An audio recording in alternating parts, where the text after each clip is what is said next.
It's time for the 3.5 Amphoreus story, and my god, I am so excited. I know I kind of say that every time, I think, actually, but I mean, come on, there's like a new form. We finally get to see March 7th, new form, Evernight, and we get to see Dan Heng's new form, or I guess his other one was his old form, but we get to see Dan Heng's new form, and honestly, it just feels like it's finally getting to that climactic moment in the Amphoreus story. We finally reached that point. I don't think it's 3.5. It's going to be 3.6 where we get to that big boss battle. Everything's going to come together, and it's just because, honestly, I don't think Lygus is the big baddie of... I mean, he kind of is, but he's not really, like, the end game boss, I think. He is, actually in a weird way, because we're like saying it's the end game, he is actually the Ultron of Amphoreus. Like, he's not the first one, he's not the last one, he's like the middle boss, But anyways, Avengers Endgame, analogies aside, I got my normal story predictions, as I always do, for the 3.5 story. So, these are what I think might happen. I kind of went a little riskier on some of them, but we'll see. So, first of all, I think there's going to be a big Dan Heng lore reveal outside of him just being a demigod or a Chrysos heir, right? I think there's going to be something revealed about his relationship with the Permanents and his lineage with Long. Like, there has to be something there. And I feel like we're going to get a little bit more deeper into Dan Heng's lore, because I feel like before we get into the next part in 4.0, we're going to see a little bit of a callback to the Xianzhou. I just feel like they're always going to do that, and Dan Heng's like a big player in that. I do think the Astral Express crew will make their way onto Amphoreus. I think I've put this prediction on here since I've started doing this in 3.1, and it is yet to happen. Like... Well, this one's kind of sort of guaranteed to happen because March is coming. But like outside of March, I feel like they're going to find their way onto Amphoreus, or they're at least going to figure out a way, because I feel like Amphoreus has to end with the big crew, right? It has to have all of them. I do think Saridra won't accept the Trailblazer as a deliverer, because Trebios is kind of the prophecy person, right? And whispered, I think, in her ear that this is what the Deliverer looks like, and it's definitely not what the Trailblazer looks like. And I do think we will be jailed for at least the memes, because we've been jailed, I think, for every single one of them, right? But I do think it's gonna happen. Now, I know this was hinted at in like that drip marketing, not drip marketing, or like some of that, I think the web reveal that his silence will kill Saridra, but I don't think she'll actually kill Saridra. I think it's going to be some sort of like trick, right? Or some sort of like act. I don't think she will actually kill Saridra, but we'll see. Lygus, I think, is going to be revealed as a Genius Society member. I think that's going to be, I think it was hinted at. Like, obviously, he has a tie with the erudition, but I feel like they're going to be revealed that this is a Genius Society member, or at the very least, right, Emperor Rupert III, right? I think it's going to be one of those two. I didn't really put that because I think if it's Emperor Rupert III, I might count him as a Genius Society member, because Rupert was the first, and their memories, like, inherit to each other. Cyrene is somehow related to March 7th / Evernight. I have been I think the number one person pushing this theory out there since before Amphoreus. So look, I put all my chips behind this one. This is me going all in. I've done this since the beginning. So you can see all my theories and videos about that. I think a new Titan form will be revealed that we haven't seen yet. What I mean is, like, we get to see Talantin's physical form, or maybe Giorios's like dragon form, or Fagusa's water form, or something like that. Some sort of like physical aspect of them. I feel like it would be nice to see. This one's kind of tied to the second one, but I feel like Himiko and or Welt will show up in the story. We just haven't really seen them.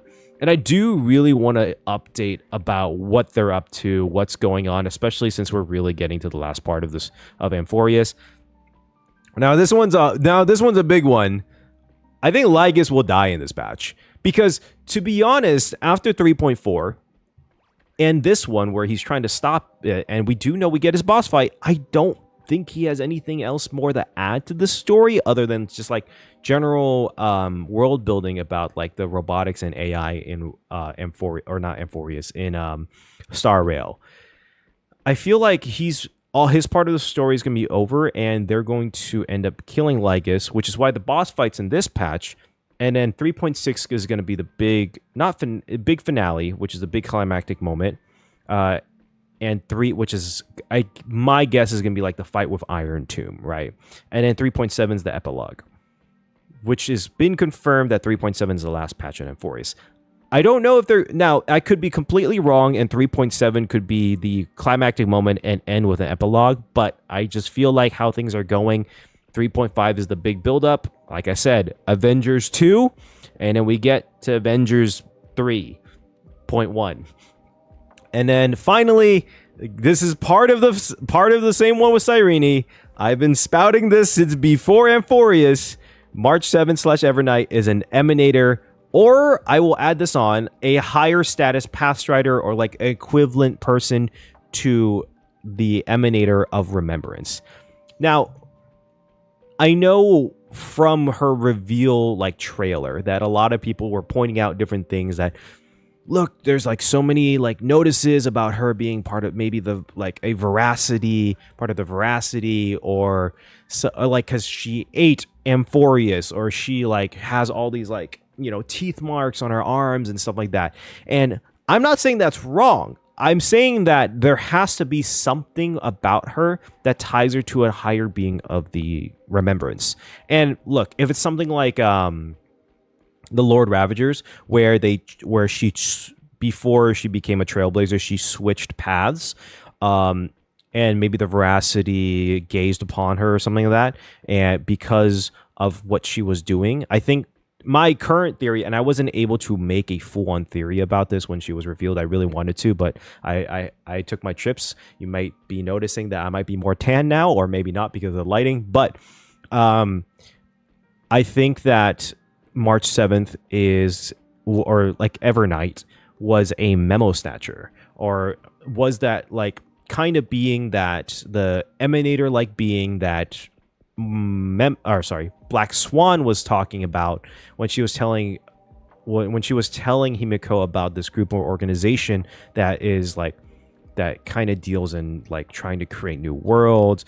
They are like, they literally live on Fooley's pinky finger, like they are sucking memories out. I think that's what she is. I think she's a memo snatcher, and her eating Amphoreus was, to me, I don't think was veracity, but more so the fact that because Amphoreus is a world made of memoria that was confirmed to be such, and so her taking in that memory might have been that kind of form of taking in like memoria, less so like eating a world like the veracity. But again, I'm open to her being part of veracity, and maybe like later noticing that she's kind of falling into that path as a memo snatcher.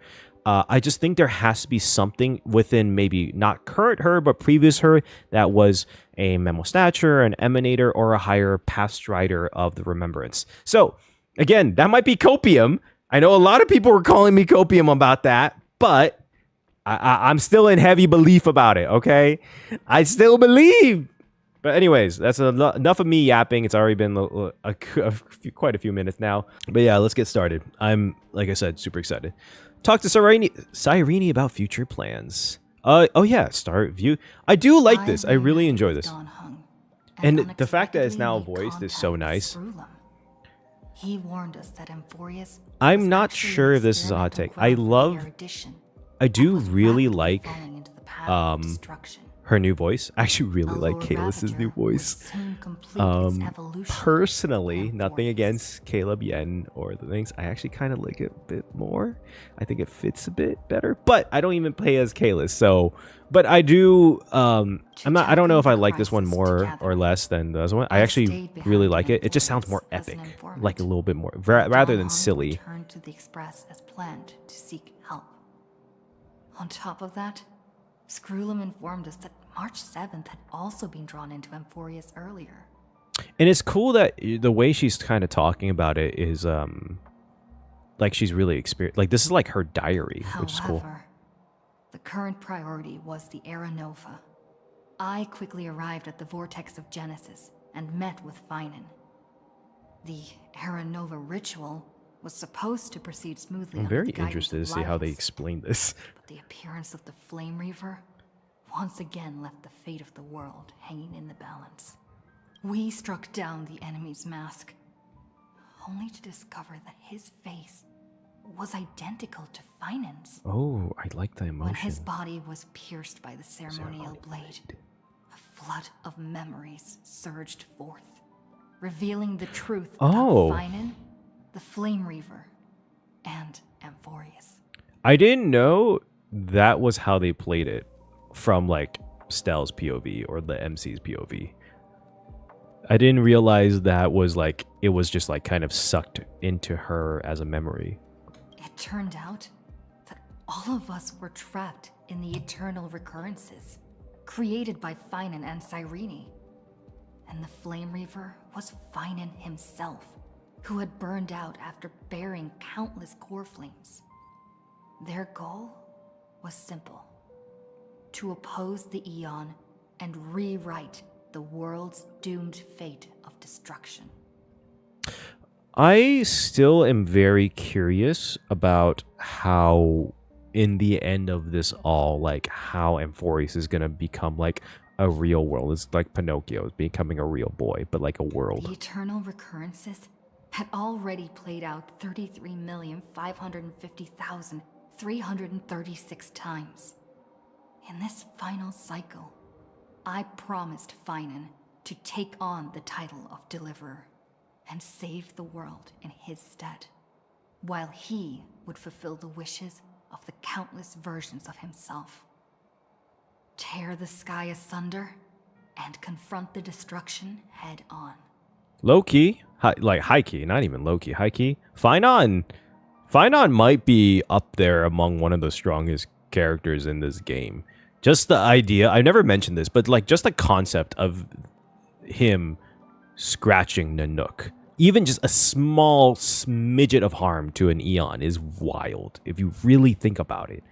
Thus, with Finan's help, time in Amphoreus reset once more.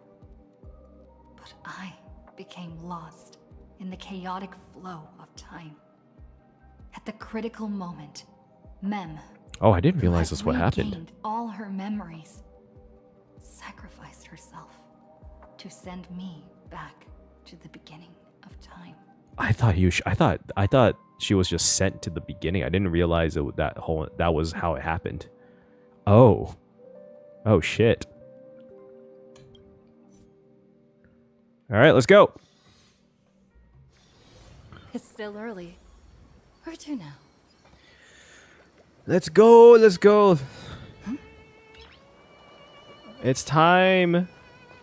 Cyrene. Hello. Hello. Your surprised expression is just like what the memories recorded. Okay, so she remembers. Are you Cyrene or Mem? Maybe I'm both? Just kidding. If I had to choose, then I'm probably closer to the latter. Mem? Yeah, Mem. That would be Mem. It's pretty unbelievable for me, too. It's like I had a long, long dream. Cyrene's memories and Mem's memories, they're all tangled together. But when I woke up, there were only broken fragments left. God, I really do love Cyrene's voice in this. It just matches so well with her and how unbelievably short she is. I can't It shocks me every time. 30 million cycles, but I remember what you did for this world. Aw. Like, didn't you wish for me to turn into a pretty girl back at the Grove? Damn. Then is it my wish coming true?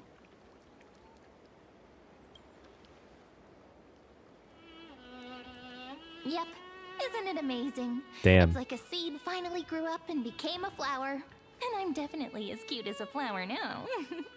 Damn. I wish I had that type of confidence. All right. There's so much I want to say, but unfortunately, this isn't the time to reminisce. With the memories of the previous flame chase still intact, we've returned to this place at the beginning of time, so we can carry out our promise to Finan. The So what descent happens of to Iron Finan? Tomb may be looming over the horizon, but we still have a chance to change everything. Okay, so it's more or less guaranteed to happen unless the core flames in this cycle stop it. ID Silicii is so quiet. I just realized I explored none of ID's Elysiae. Shit. In Cyrene's memories, she always sits alone by the lake, gently swaying on the swing, like she's waiting for someone.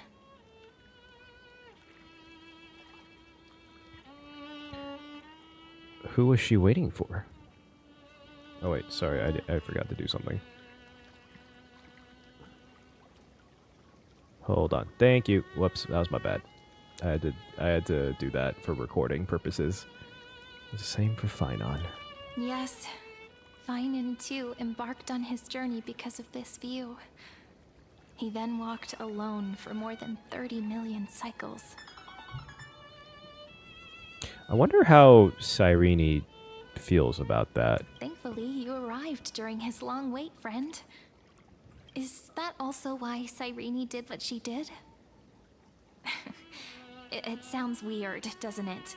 It's something that happened to me, but I'm talking as if I'm an observer.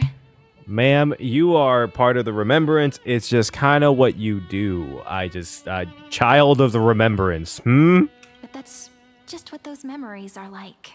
Vague and unclear, as if encased in thick ice.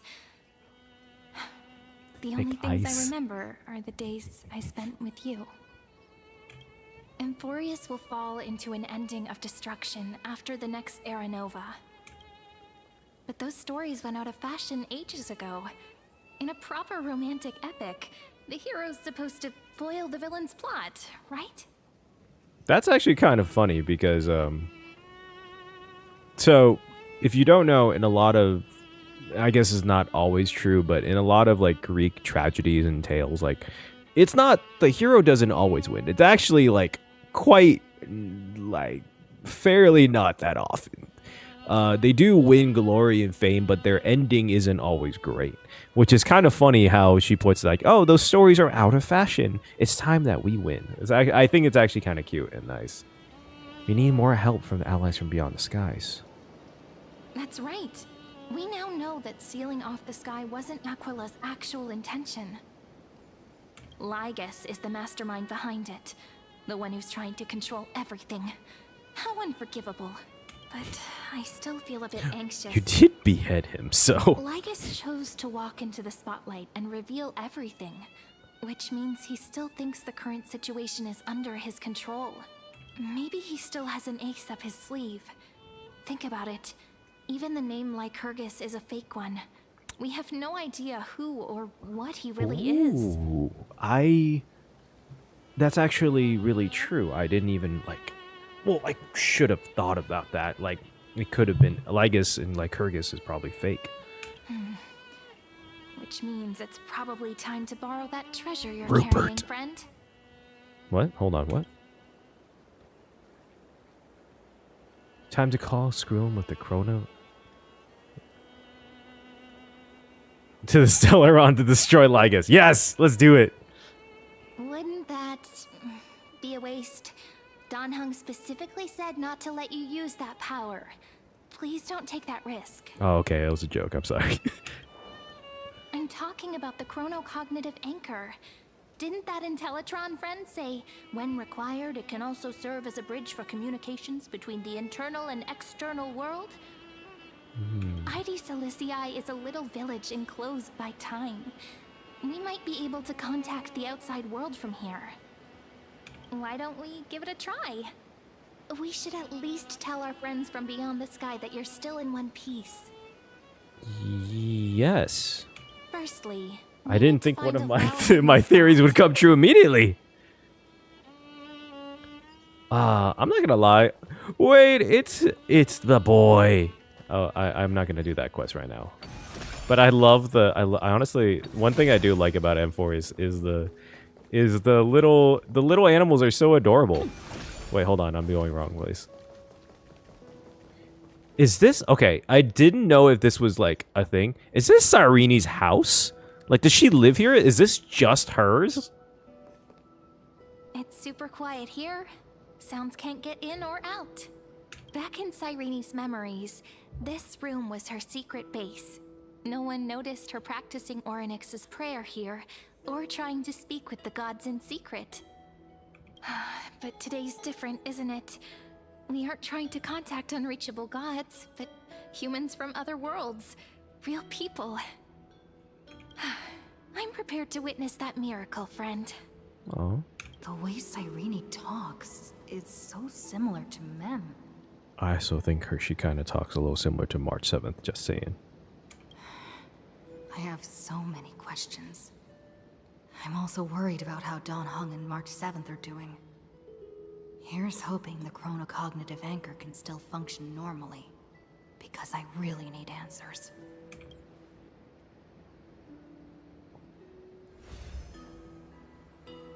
Oh, I do like how it looks. It's cool. It's also bigger than I thought. Signal strength, 14.8%. Dialogue window, 16 minutes, 22 seconds. Prerequisite, bad. no external interferences. 16 minutes is pretty good. Oh, shit. We are very glad to learn that you're safe.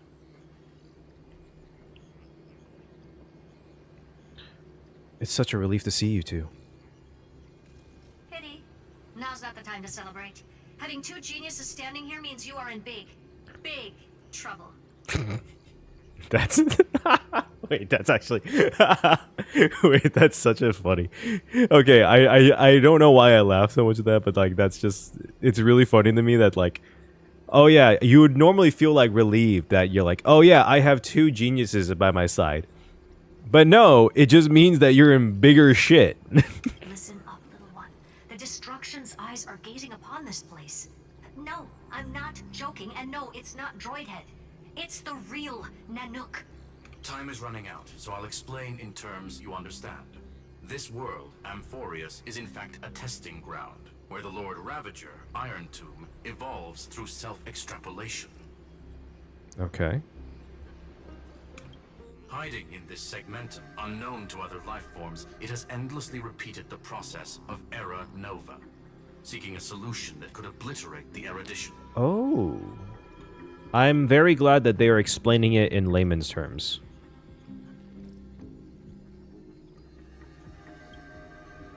For some reason, the experiment entered a prolonged state of stagnation. However, it has now restarted. Yes, because, okay, everyone was getting on my ass about this. It absorbed Phynon. It did.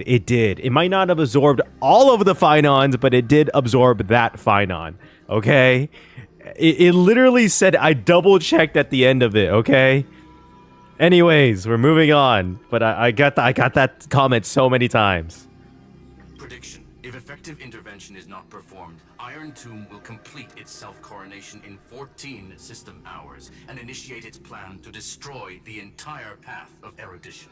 Wait, holy shit, that's actually very soon. Holy motherfucker, what? How will it destroy the erudition? Because it's a computer virus. Which, I never said this. It's actually so smart and cool to have the idea that a computer virus is a Lord Ravager. I like never, it's just so cool. It's kind of like, it would be as cool as like the idea of having an actual virus, like an actual plague be a Lord Ravager, but they took it a step further and made it like a virtual plague, which is so cool. The possibilities are endless. Breaking down interstellar communications, destroying the synesthesia beacons, returning cosmic civilizations to the Dark Ages, or even starting the third anti-organic war. Any of it would be able to bring the cosmos to its knees.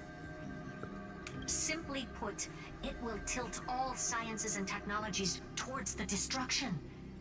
And since Nanook glanced at this place, it means they are being dead serious. Ooh. Hasn't Iron Tomb been around for a long time?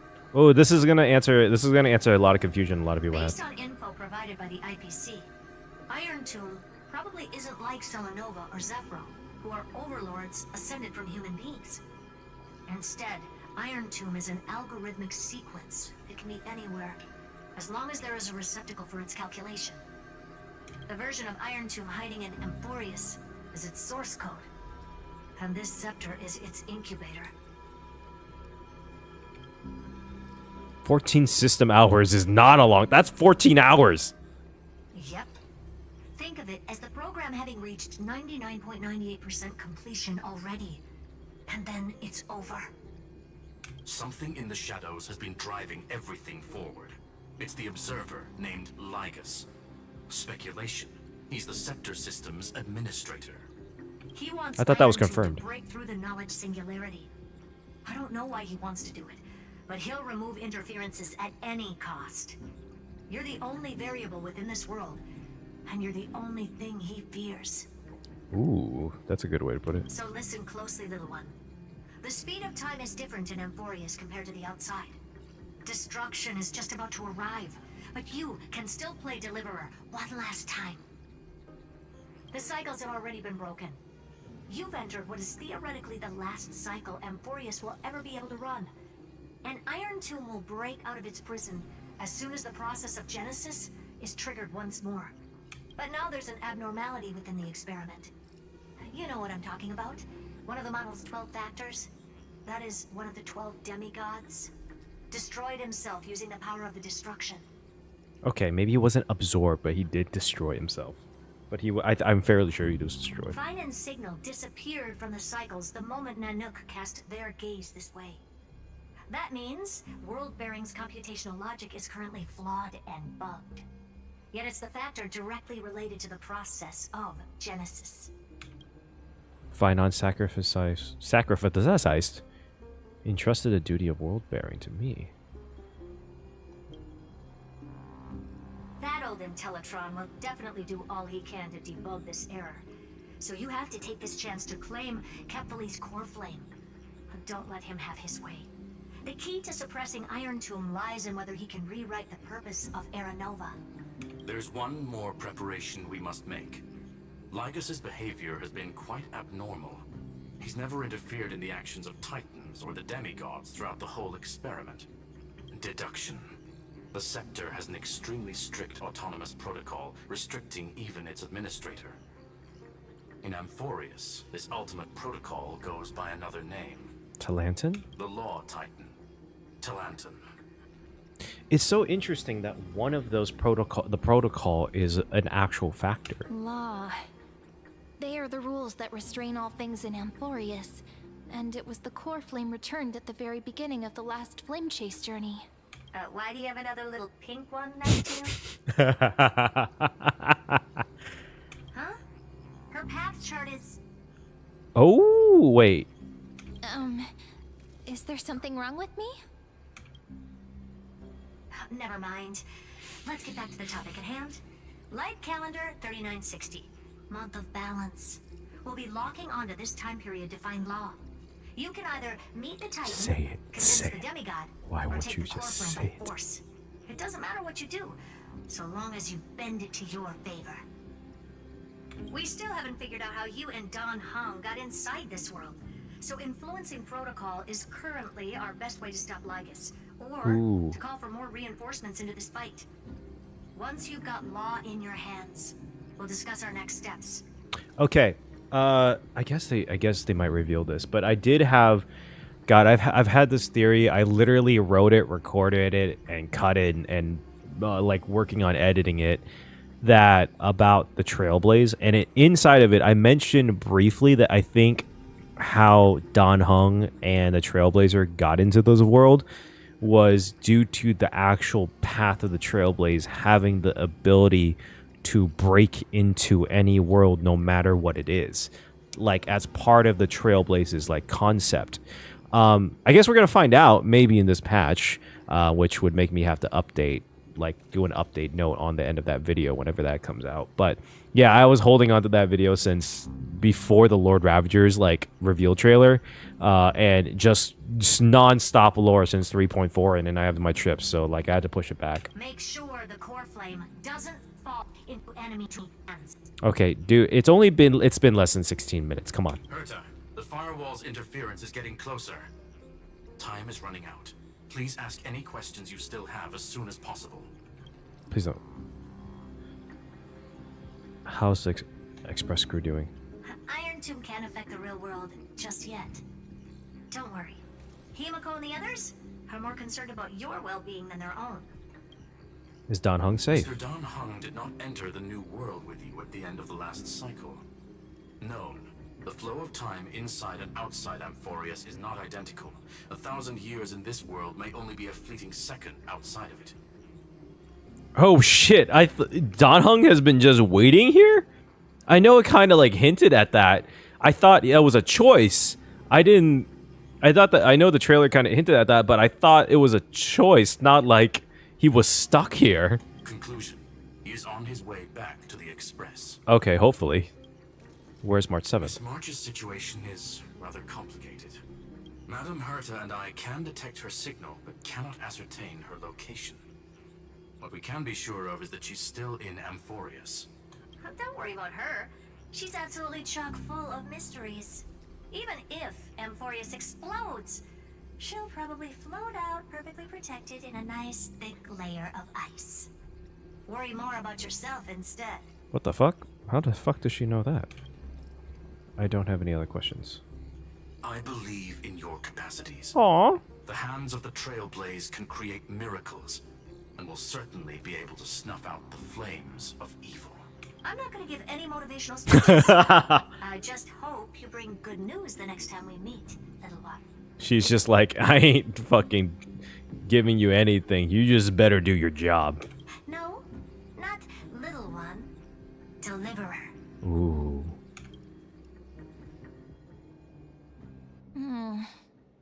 Those two geniuses certainly have memorable personalities. You did kind of meet them at a bad time, Cyrene. I just letting you know. Can you understand their explanations? Yeah, I understand more than I should, actually. Honestly, some of that conversation feels like it's about things I once knew, but then forgot. Huh? How would you know? Maybe it's because of Mem? After all, Mem's a memo sprite born out of your thoughts, friend. Maybe our memories somehow got tangled up together. Never mind. Let's focus on something more important with what little time we have. Just treat me as an ordinary girl with secrets, okay? Hold up, what? I feel like this is the time you should be revealing secrets. I feel like that's important. Light calendar 3960. I remember that Talantin had already fallen by then, and the Chrysos heir who inherited that core flame is named Saridra. That's what's recorded in history, and the period we'll be heading to.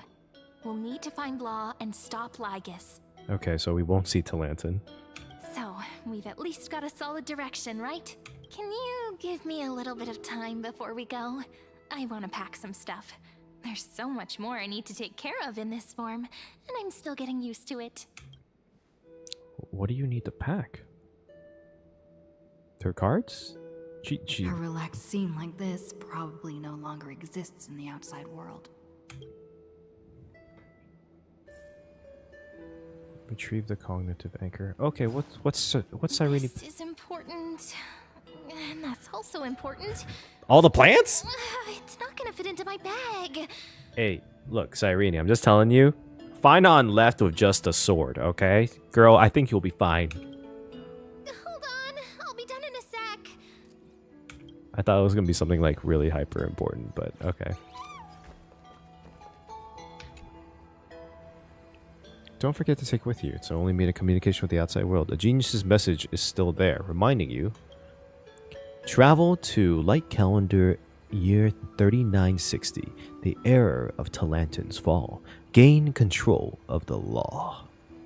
then you can bypass the final protocol, modify the core flame of world bearing, and reverse Era Nova. Now, okay, I don't think that's actually gonna happen because we wouldn't have a 3.6. So, just saying.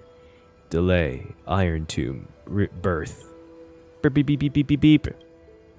The information on the chronocognitive anchor is now unrecognizable. However, you already know the mission entrusted you by the geniuses. Go seek out the power of law.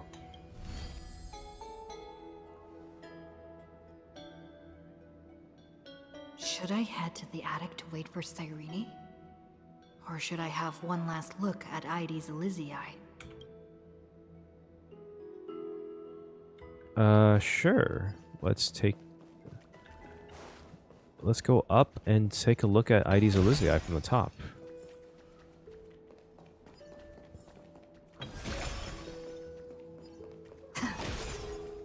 It is very pretty. I do really like this space. Wait, why is it shocking to you? This village is where Finan's life started.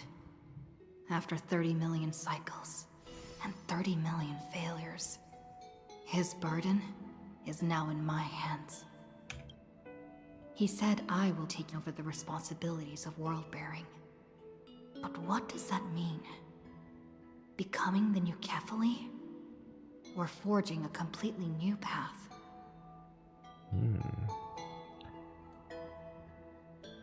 Believe in Destiny's plan.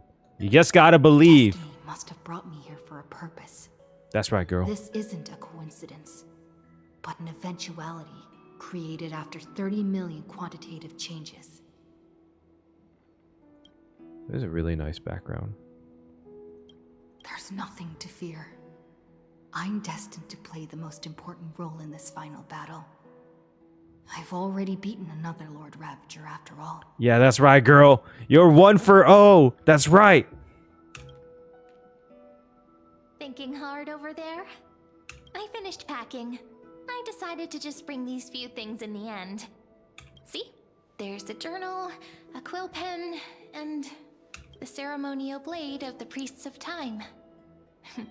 Holding it calms me down for some reason. I brought a journal, a pen, and this once-in-a-million types of blade.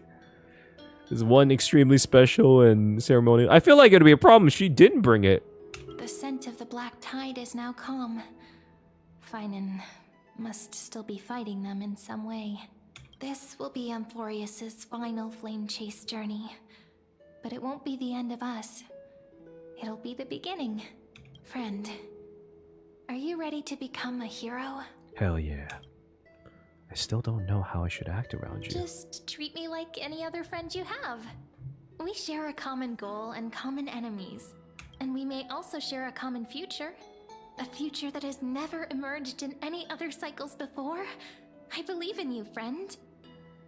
I hope when she gets a playable model, because she will, that she has a ceremonial blade. If you still can't get used to it, just call me Mem like you did before. Just kidding.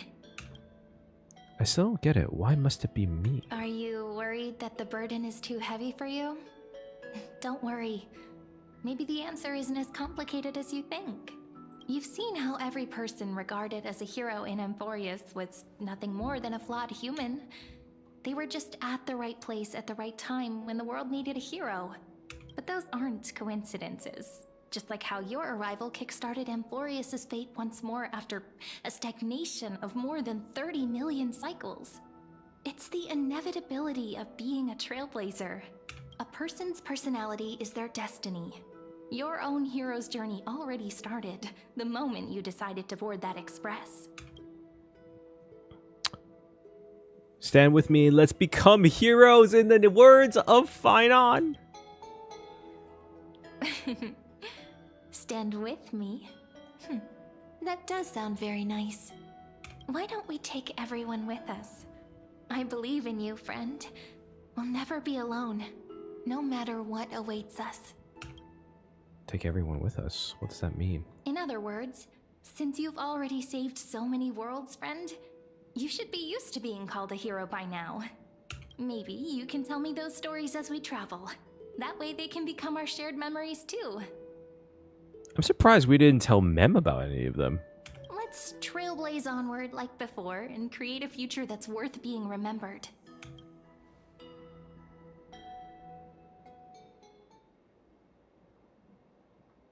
It seems you two are prepared to head out. Oh, Lycus. Then you should indeed treasure the view before you. For you do not have much time left to enjoy such solitary delights. Okay. Horror movie villain it is. Still daring to approach me, huh? I can take you on. My apologies for disturbing your moment of repose. To fully express my apologies, please grace my abode with your presence. He just sounds like more evil villainy. So I may demonstrate the full scope of my hospitality. Oh, what the hell is he gonna do now?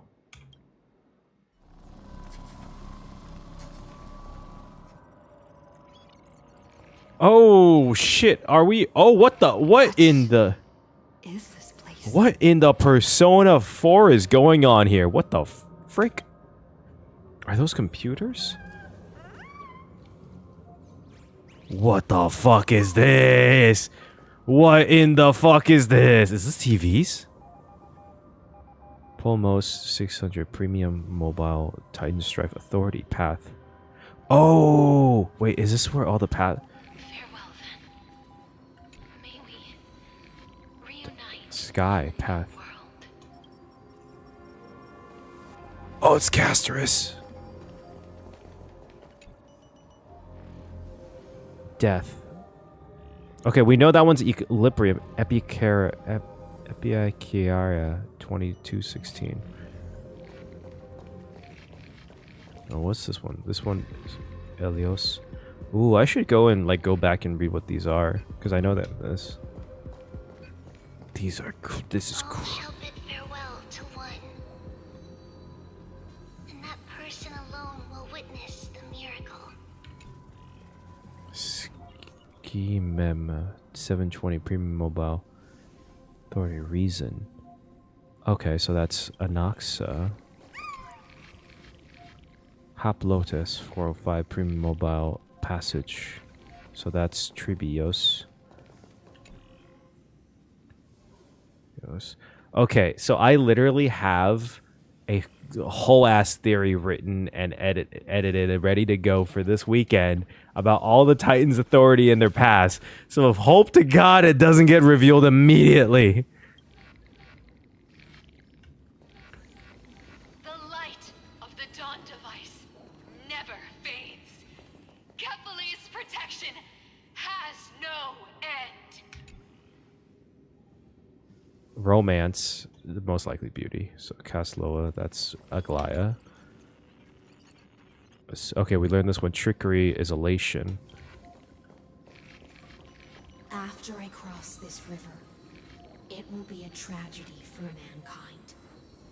But if I do not cross, then it will be the end of me.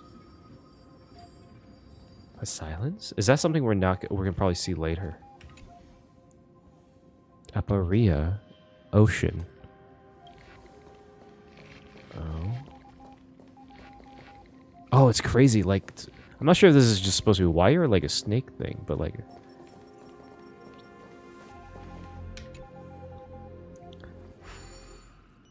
As you reach out to touch the screen, an eerie sensation instantly courses through your entire body.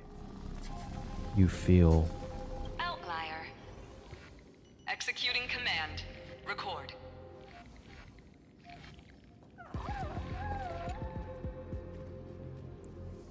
Oh, okay. This was what it was before.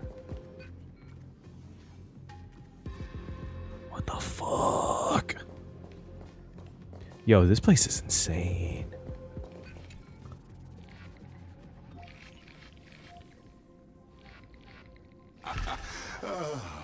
Did that startle you? Yes. What the fuck, bro? This is the intersection between Amphoreus and the real universe. The audience seat where I observe this experiment. You can also call this location the Exomyth. You couldn't have made it more comfortable, bro? Also, let me double check. I want to check Google for something. Does Exomyth stand something? Like, is that actually like a word? No, it doesn't. Okay, cool. I just wanted to check. What you see is the true. I thought that might be like a Greek land culture and thing. the 12 demigods after they've shed their disguise of legends. What you see is the true form of the eternal land and the 12 demigods. Oh shit! They're all just TV screens. Doesn't it look marvelous? Amphoreus is like a microcosm of the cosmos. People love to portray the romance of the starry skies, but their tales often forget a different and far more truthful type of universe.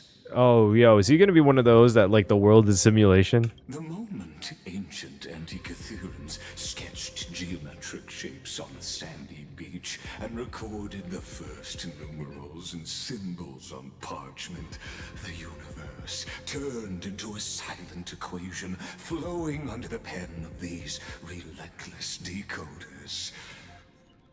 Erudition. It was once the mother tongue of the creator, the pen of divinity, and the first lyrical verse ever written by free will. Enough purple prose. Enough. Get to the point.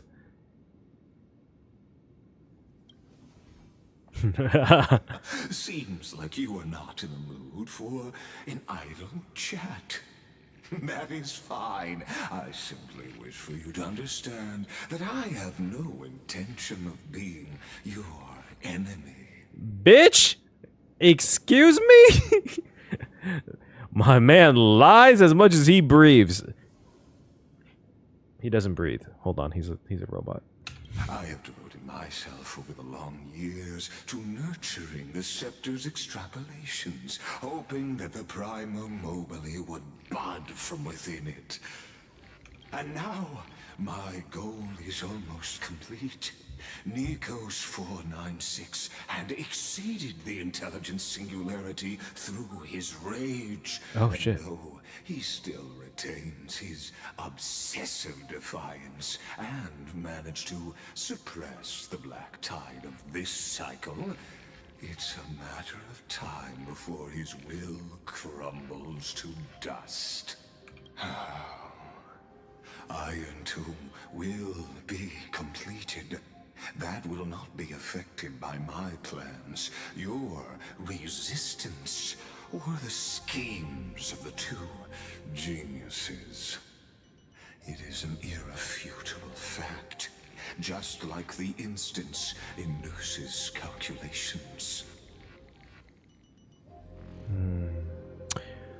I can understand why everyone thinks that the Enigmata is going to be part of this because of how much, like, this. The whole point of Enigmata is to try to essentially make Noose wrong.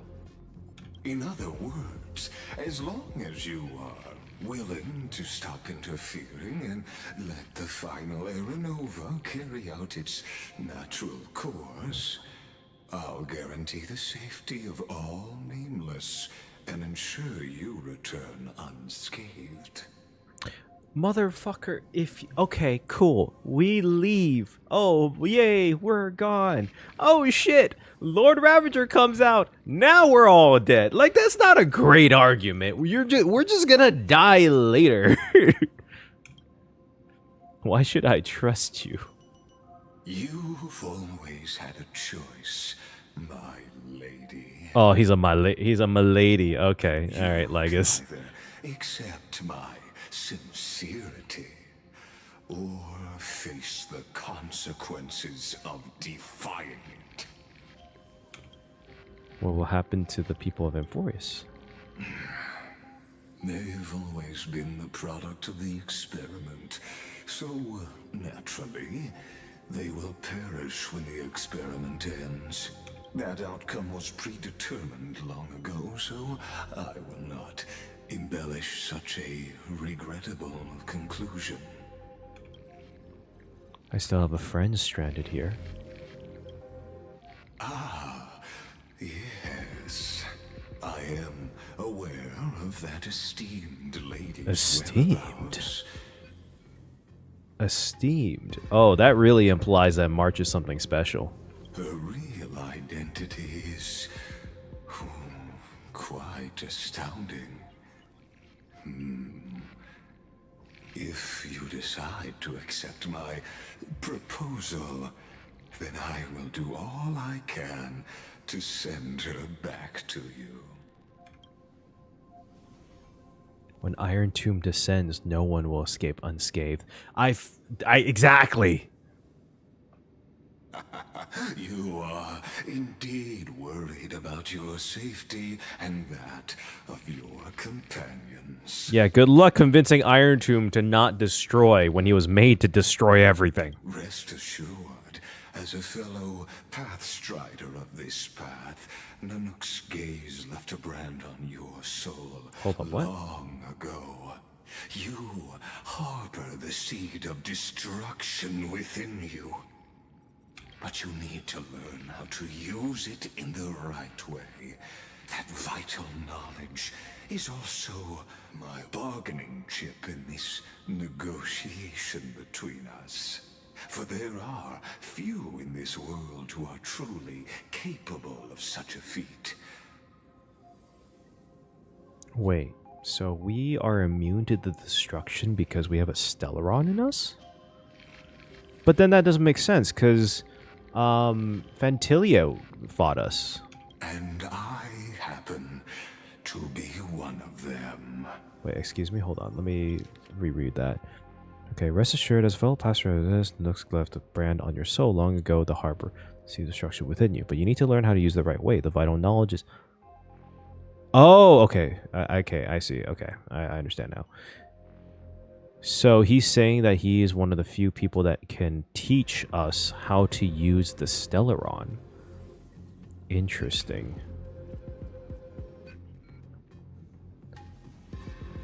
Who are you? Seed of the Destruction. This matter is of grave importance, so please do not make your decision lightly. After all, I should have asked, who are you? Before you bears a 1 in 3 chance of elevating you to an unparalleled existence among the stars. Ooh, wait. Is he saying that teaching the Trailblazer how to use the Stellaron would... I know he's not saying that it would make her a Eon, because the Eon would be one of their own path.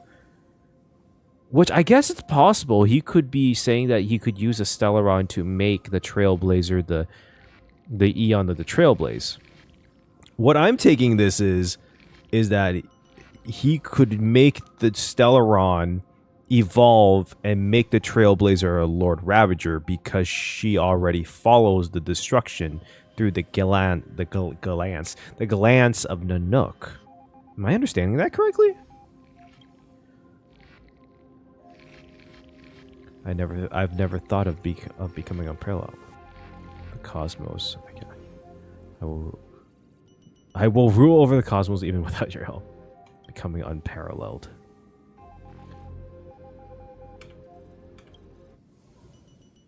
I now see the full scope of the determination in your words. You may now continue your travels. So much for not making an intention of making us enemies.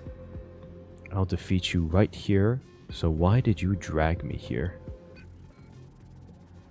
It seems you haven't realized something about this place. The exomyth is the erudition's domain.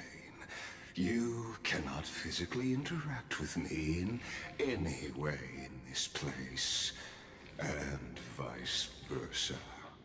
As negotiations have broken down, there's no more need for us to remain in the audience's seat.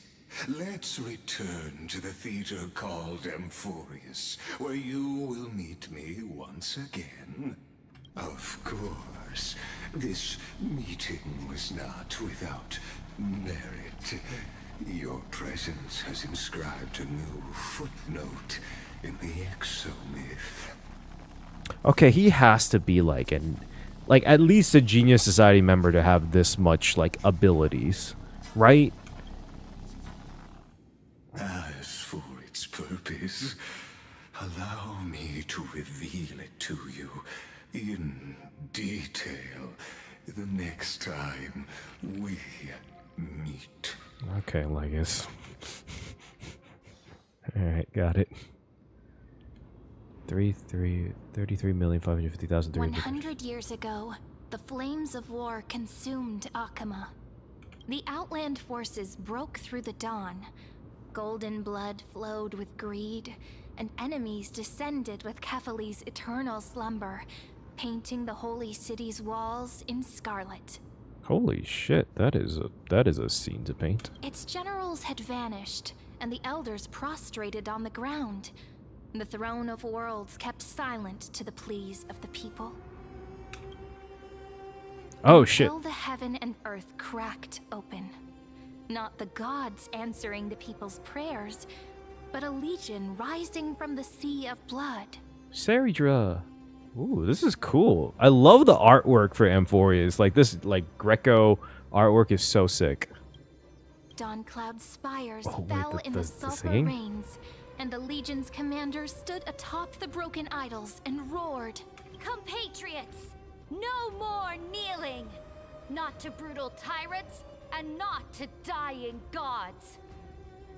Those rebels have twisted the prophecy and ignited the flames of war in order to stoke fear in your hearts. A Chrysos heir she stood, divine blood soaked into the earth, quelling the flames beneath her feet. Their golden blood wrote of a tragic fate. Mine shall overturn it! Her crown burned bright, outshining the fires consuming the entire city. She raised her scepter high, and the people gazed in the direction she pointed. My blood flows in you now. Heroic compatriots, follow me, and we'll seize the reins of fate. Drive the enemy from Kefali's dawn. Smother their flames with their own dead. Win glory. Win peace. Let history sing your deeds. Damn. The first to dance Oh, was a shit. maiden following closely behind, weaving through the carnage like a fish in the sea. Oh, her silence. Oh, this is sick. The people, full of wrath, surged with her, forming a colossal wave, and the enemy hordes, drained of life, vanished into nothing. Damn, is she that strong? Onward to Marmoreal Palace, to Dawn Cloud's heights. Announce to all the wicked and cowardly. Announce to this stagnant age. We are the rising tide! History remembers this as the first siege of Akama. It is said that after the flames died, people found identical inscriptions in every place in the city that had been scorched by fire. It was the name borne by Akama's first and final sovereign, the Imperator Saridra. Why was it the final one? Well, I guess we're gonna find out. That's the whole point of the story, isn't it? Friend, are you listening? Friend? Friend? Honestly, you were the one who insisted on reviewing history, yet here you are, dozing off? Ooh, Wake we were up. called out by the Otherwise, teacher. I'll have to wake up. Otherwise, I'll have to Oh, awake at last. I guess I won't have to use my wake up magic on you then. what the fuck was she gonna do?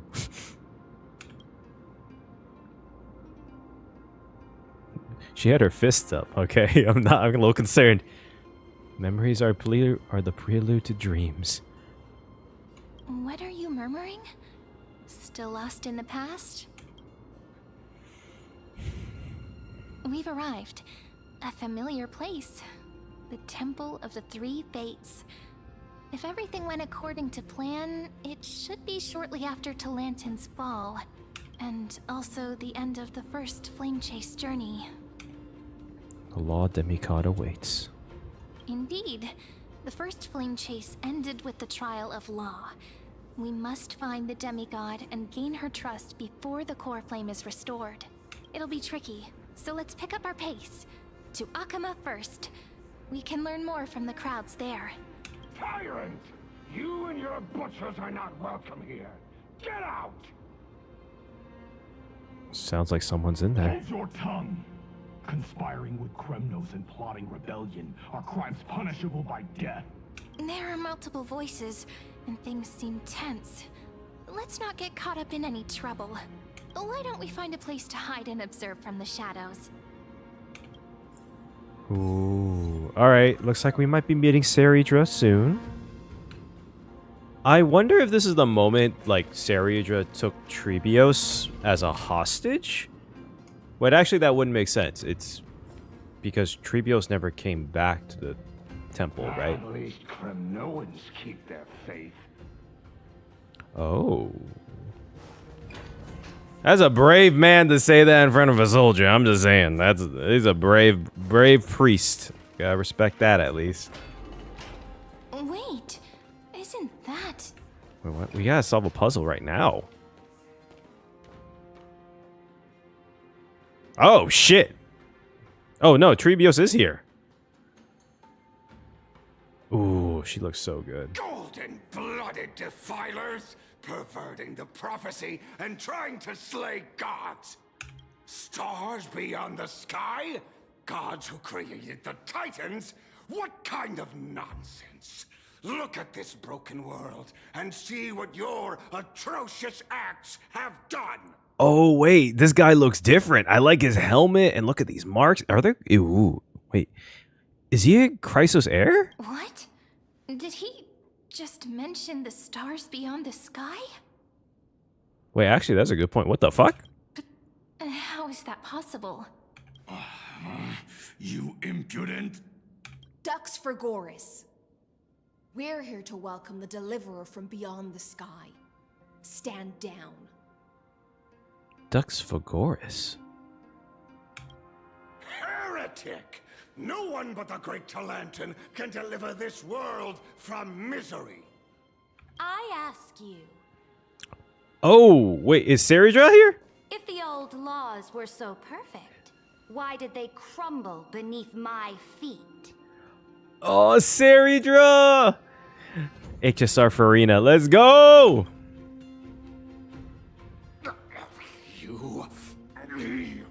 Oh, he's angry.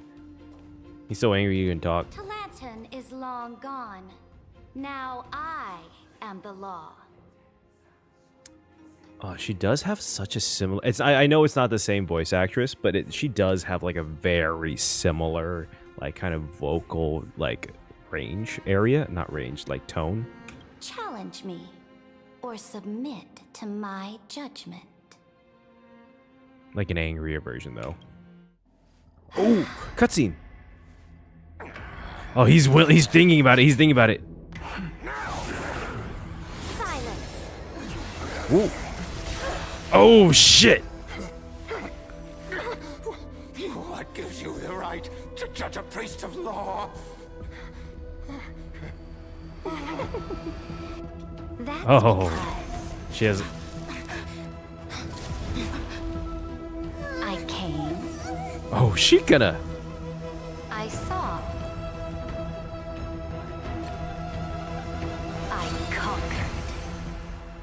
Caesar! Oh. Wait, did she just turn him into a piece? I just realized that. If you don't know, by the way, the quote "I came, I saw, I conquers" is from Julius Caesar, which is very what's it called, appropriate, and she is the imperator, and it's a Roman based title. Dux Vergoris, take the ashes of this man and scatter them in the temple among the crowds. Oh shit! God damn. Tell them that the High Priest attempted to take away the rights granted to the people by the Imperator. Thus, he met his fate. Yes, Imperator. Damn. Yeah, strong boy. Now, these two accidental guests. She's only just a little bit taller than Tribios. Dux Gladiorum, if you please. As you command.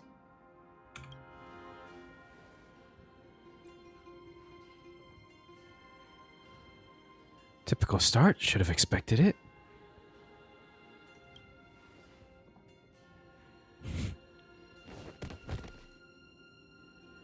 Oh, shit.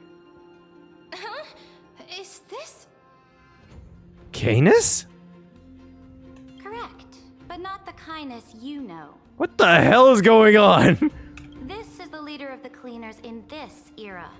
Since the start of the Chrysos War, they've made it their mission to wipe out the Chrysos heirs. Even now, even after I've united all the city-states, these vermin still lurk in the shadows, hindering the flame-chased journey. Wait, she united all of them? I thought it was just like she occupied Akama, or the northern regions. I didn't know she... Wait, is this like a change? Moreover, I know that the 27th person to inherit this role bore many grudges against you and nearly doomed the second flame chase journey. The second? Girl, that was a lot more than the second. The enemy of my enemy is my friend. So, out of courtesy, I present to you this corpse as a gift. God damn. Okay, I love her. God damn. She is as ruthless as I wanted her to be. Oh, she is quite the generous gift. You know the second flame chase journey? Careful. Let's wait and see what happens. She's probably trying to scare us. For the sake of order, I am known by many titles. Flamebearer who ends wars, Tyrant of Dawncloud, Empress of the Holy City, and Imperator of the Flame Chase. But in light of your unique identities, I'll allow you to address me by my real name, Saridra. On behalf of my people and this land, greetings, Deliverer. Okay, so I was wrong. Holy shit. It was the exact opposite of what I thought was going to happen. If I may, how do you know her identity? As the little hostage prophesied, the Deliverer shall come from the future beyond the sky. Gray hair, golden eyes, skilled in wielding a mace. They would arrive in Yanisopolis on this day. There's no mistake. How the fuck? How? The prophecy mentions beyond this. Tribi foresaw her arrival? From history. Your orders, Imperator. People are not saying they don't like a silence voice because it's a British person impersonating a American voice. I think it sounds fine. I do understand the point of questioning why they even bothered trying to make a American accent when I feel like a British one works because Aglaya was also a British accent. But, you know, whatever, it's their choice. But I think it sounds good, actually. We return triumphant. Send an urgent message to all delegates. The meeting of the Flame Chase Alliance will convene early. As for you two, Akama knows what you seek. We'll confer in the Holy City. Well, that makes things easy. Is this something Lygus did?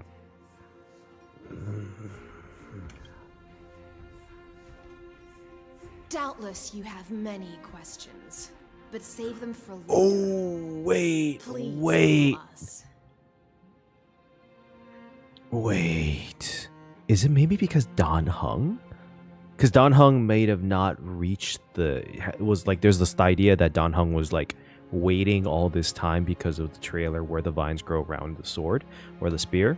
Maybe Don Hung actually was the one who like waited into the next era and then supported them in the background.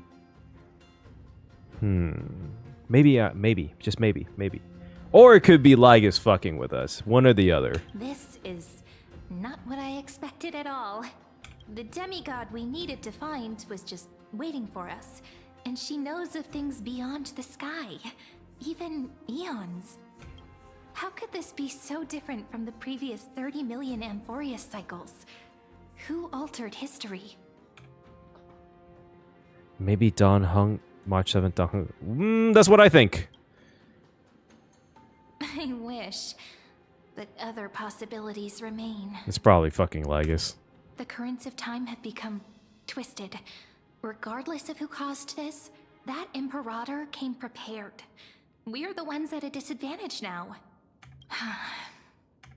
We might as well dance their dance. Let's go with them to the Holy City. We've received the Imperator's favor because of your unique background. As a result, the people of Akama will certainly respect you more. Just put that to good use, and add a bit of your experience and charm. Ooh, girl, I got all the experience and charm. Should be easier than last time, right? If we figure out what happened in this cycle, we'll be able to turn things back in our favor. An old flame chase companion awaits in the Holy City. Can't do without your charm either. The sequel, we always find a way. That's funny. Exactly. Treeby, Aglaya, maybe even Little Cypher. Little Cypher, she's like way older than you. The sequel, we always find a way. Calm and confident. That's the you I'm familiar with. Guests, please. The journey to save the world starts with a single step. Let's set off, my friend.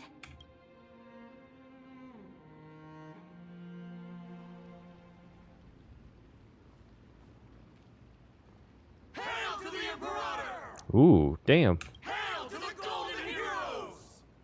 Oh, damn. This is not what I expected. Hail to the Deliverer! Damn. All right. So, about me thinking the Trailblazer was going to be thrown in jail. I was wrong. Told you, you're the headline act. Whoops. This spectacle is for you. Hail the Trailblazer. Guards, your service to the Holy City is appreciated. How have things been? Castrum Krenos once again struck the border.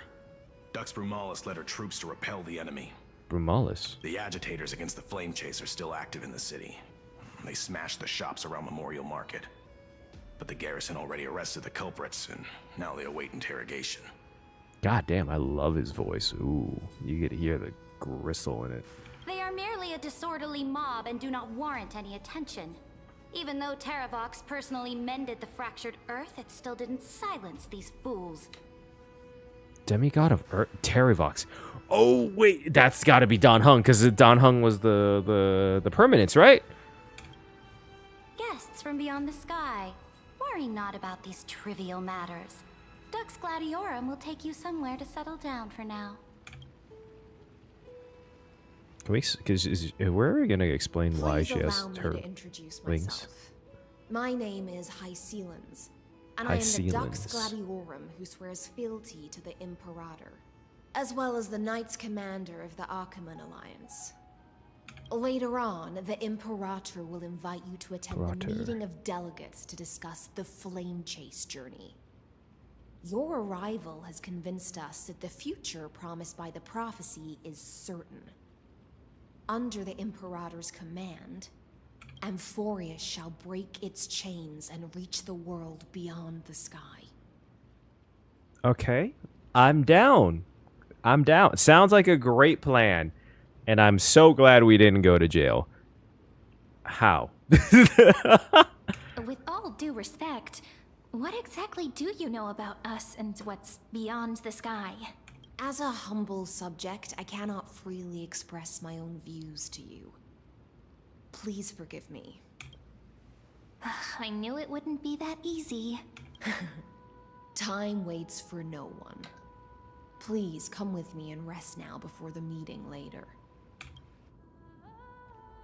Akuma, under the Imperator's rule, is no longer in the shadow of war. Indeed, Dawn Cloud stands as the hero's residence. The Imperator put much thought into its design, in order for it to serve as a sanctuary from the burdens of battle. Please experience its marvels firsthand, heroes. When the Imperator arrives, I shall come to summon you. Did they redesign the whole place? High No wonder she's the Knight's commander. Her lips are sealed tighter than armor. Alright, we finally have some freedom to ourselves. Since there's still some time before the Alliance meeting, let's explore a bit. Look over there! Ooh, Aglaya and Tribi. Not the ladies I'm familiar with. Not the ones you're familiar with. But the hearts of heroes stay the same in every cycle, never changing. Something tells me it's gonna be different. Oh. Wait, I want to talk to this person. Hold on. What is this? Is the ducks like a sign of like honor? Like a title, almost like knight. Dux Brumalis, our great Imperator, found the mastermind and executed him in public. Seeing that scoundrel burn to nothing should deter these miscreants from being so brazen again. Damn, he has a deep-ass voice. So the great Imperator isn't afraid of getting her hands dirty? What a ridiculous display. What do you know? No matter what sins the people commit, they are still the Imperator's people, and it's only right that they be judged by the Imperator's own hand. Our distinguished trespassing guests. Are we trespassers or guests? Seneca, the Dux Brumalis. Greetings. Brumalis, what is this? Dude, what? Miss Dux Brumalis doesn't seem to like the Imperator very much, but she holds a high rank. And Dux Vergoris' speech seems self-contradictory. Let me see what I can get out of them. Alright, Cyrene is good at wordplay and she's smart. Alright, let's go. I'm Cyrene of Ida Silicii. This is the Deliverer Beyond the Sky. We're new here and wanted to ask you, does this city host any other visitors from beyond the sky? We're looking for our dear companions. She's so short. I'm so sorry. I'm so sorry. It's Drop the charade. But yes, there is someone in this city who is all too familiar with the world beyond the sky. Silence! The Imperator ordered us to keep that lord's whereabouts a secret. Oh, it's definitely Don Hung. Enough, you pathetic lapdog.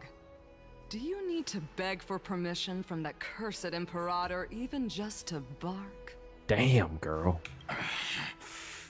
You... Someone who is all too familiar with the world beyond the sky and is referred to as that lord. Oh, it's definitely Don Hung. Could it be? It's definitely Don Hung. It's Danny Boy. Like things are getting heated. It's Danny Let's Boy. Get out of here. They just. Insolent brat. I'll shatter that ice of yours. Groveling fool. I'll freeze that brain of yours. Oh, they have. Oh yeah, they're both. So they're. Oh, I understand. The Dux is. I'm stupid. Dux is all the people that are Chrysos heirs, and have powers. I see. What is this one? How are we supposed to talk to the heroes of deliverance? Oh, she has fairy ears. They're really intimidating. Oh, girl, we're not that. Yeah, we are. Virginia, don't be so nervous. Once they hear your poetry, heroes, you're already here. Greetings. I am Apollonius, the Dux Amphorus, one of the 5 sages of the Grove of Epiphany, advisor to the Flame Chase army. Damn, dude sounds wise. This is Virginia of Castrum Kremnos, the Dux Carminum and imperial scribe of the great Imperator. Hello. I'm Virginia. I compose poetry. I'm Serene from ID Silicii. This is the Deliverer. Oh, she's so nice nervous. to meet you both. I bet her poetry's beautiful. They're not as frightening as the rumors claimed. This is our first time in the Imperator's realm. Akima is even more magnificent than we imagined. If you all weren't here to look after us, we'd be completely lost and confused. Just let the Cyrene do the talking. The Akima you imagined is long gone. Under the Imperator, this city has been reborn as the capital of the world. Bro, this is just Rome. She just made Rome. I always thought it was really interesting and funny that the history of Amphoreus represents Rome, and the future of Amphoreus kind of represents more of Greece. And it's kind of interesting because that's the flip of real history. Rome as a culture and kind of philosophies and religion was based off of Greek mythology, culture, and stuff. And so it's really cool to see it kind of flipped in this way. Bask in her free-spirited winds.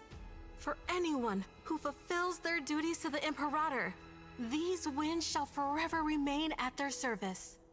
Oh, they definitely said the winds just to justify the fact that she's a wind character. But what if... Those who are loyal do not need to consider the consequences of betrayal. But if you're curious, why not head to the lake and take a look? Those elders who lie at the bottom of the lake are the best example of what happens when you disobey the Imperator. God, ooh. Okay.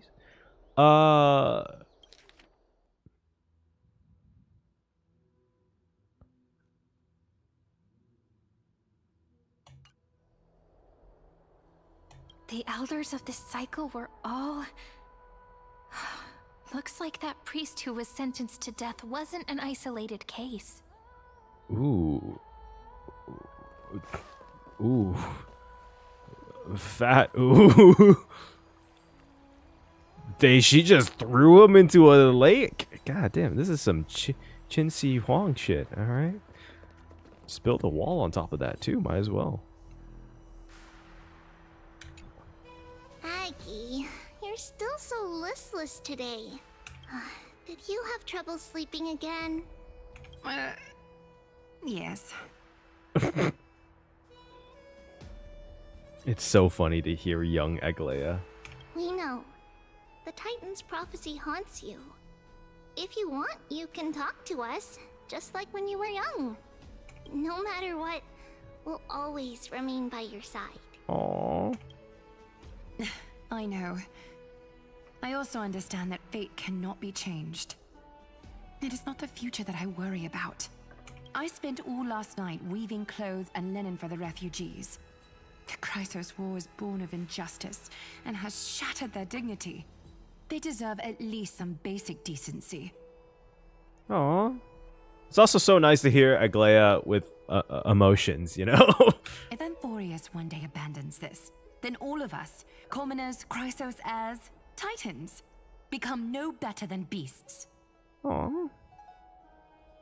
God, I have to say, I forgot her name, but the Eglea's voice actress is so good. She's from Texas, if you don't know that. She's definitely this is not her natural voice. Oh, we have guests. Welcome. I am Aglaya, the Gold Weaver. These rags on you are not worthy of the title of Deliverer. I must prepare some proper attire for you. This is so... It's so interesting and cute. It's such a flip. I love it. Oh, what should I pick? Ooh, nice. It's been a while, Aglaya. What is the matter? Your gaze seems somewhat unsure. I wish there was a button for you to pick the other options because I'm curious what you would have said if you didn't click that. Does your Aglaya differ so much from me? I'm not sure she differs from you, but I feel like it's what happens when you age over the course of 1,000 years and fight nonstop against an unyielding unnatural disaster, and also deal with politics. Actually, yeah, she was really different. Greetings, deliverer from beyond the sky. We are Trebi of Yanisopolis. It's very nice to meet you. So, okay, Trebi, little question. How many of you are in this cycle? How many of you are still around? Although, introductions are probably unnecessary. We know you've witnessed the future of the Flame Chase journey, even more clearly than we have. Witnessed the future of the Flame Chase journey? The prophecy also told you about that? Indeed. Orynyx reshaped Amphoreus through the prophecy. Although, regarding the Deliverer, there were not many details beyond your appearance and the time of your arrival. Orynyx reshaped Amphoreus through your prophecy? Wait, is it March? Is it Evernight? So, please, don't worry. Feel free to relax and relax some more. Can we get some new skins from Aglaya? Orynyx's prophecy. It was Orynyx who told mankind that the Deliverer from beyond the sky would descend upon Amphoreus. Oh, for sure it's March. Oh, it's for sure Evernight. Okay, I was wrong, but...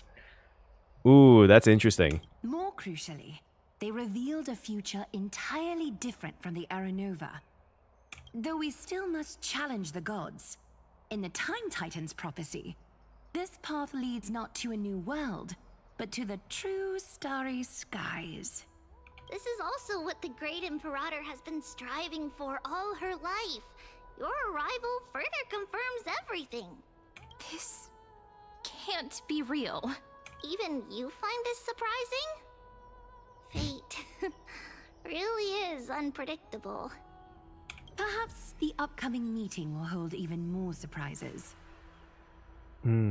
Okay, I mentioned this before in my last playthrough. I really like that the conversations are more first-person POV, kind of like how they do it in ZZZ, because it makes the kind of awkward stance animation they have not as apparent when they're right in front of you.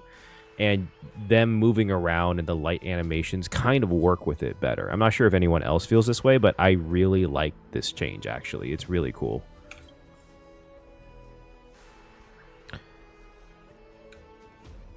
It makes it feel... one thing that was a complaint I think a lot of people have with both Genshin and Star Rail, which, to be honest, I'm going to try not to get too much into this because I've thought about this quite a bit, that I don't think they can actually necessarily fix, really, is that the design models really have like a couple of poses and they kind of stand there. And when you're talking like this, right, in this POV, in this kind of third-person POV, it's very apparent, right? It's like very apparent that they don't have much motions or anything.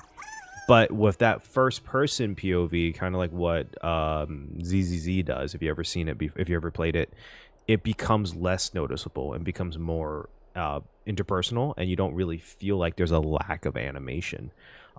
Anyways, just a little thought. I just thought that was really cool to point out.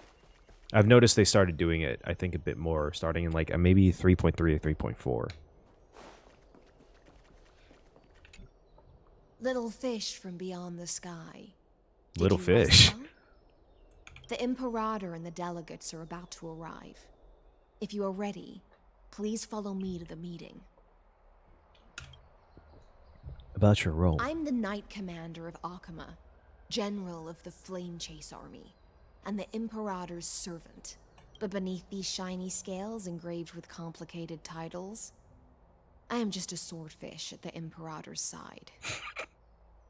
It's a swordfish. I don't know why that was funny. About the Imperator. As you've witnessed, she is the Empress of Akama, the one who ended the Chrysos War and the leader of the Chrysos heirs. As merely a humble subject, I cannot say more beyond this. About the Chrysos heirs here. The Chrysos heirs here constitute the elite among the Flame Chase army. Dux Halkalithist Apollonius and Dux Carminin, Virginia, serve as the army's advisor and historian respectfully. One offers advice and counsel to the Imperator, while the other writes verses of her supreme glory. Dux Frigoris Labienus and Dux Brumalis Seneca are both formidable warriors, clearing the way for the Flame Chase with steel and storm. Wait, she just straight up has the power of the elements? That's crazy. Dux Vatorum, the holy maiden who interprets the prophecy. Only the one named Trebi remains in the city. The Imperator once took them as hostages in order to unify the prophecies of the world. But they are now Akima's most vital prophets. Dux Goldweaver, Aglaya. Well, she dislikes it when people talk about her behind her back. You should get to know her in person. Let's go. Let's go then now. Come. The Imperator reserved seats for you. I'm starting to feel a bit nervous about the meeting. Since Saridra is presiding over the meeting, it'll be a good opportunity to learn about the law's inclinations in the current era. Let's keep our ears open, okay? I'm surprised if it went like this far and is not Lygas's plan, right? I'm surprised that Lygas even let it get this far into, honestly, advantageous to the Trailblaze, really. Well, if this was March or Dan Heng, like, this is really to their advantage. Good sir from Paphos, what do you think the Imperator is planning calling this meeting so early? My homeland can't endure anymore. Who knows? First, she wants to hunt Titans. Now she says there are even greater calamities. Her madness is the greatest calamity. God, bro, what? Dude, you are a brave man to say this here. Exactly. Chrysos heirs, deliverers. What about us ordinary folk?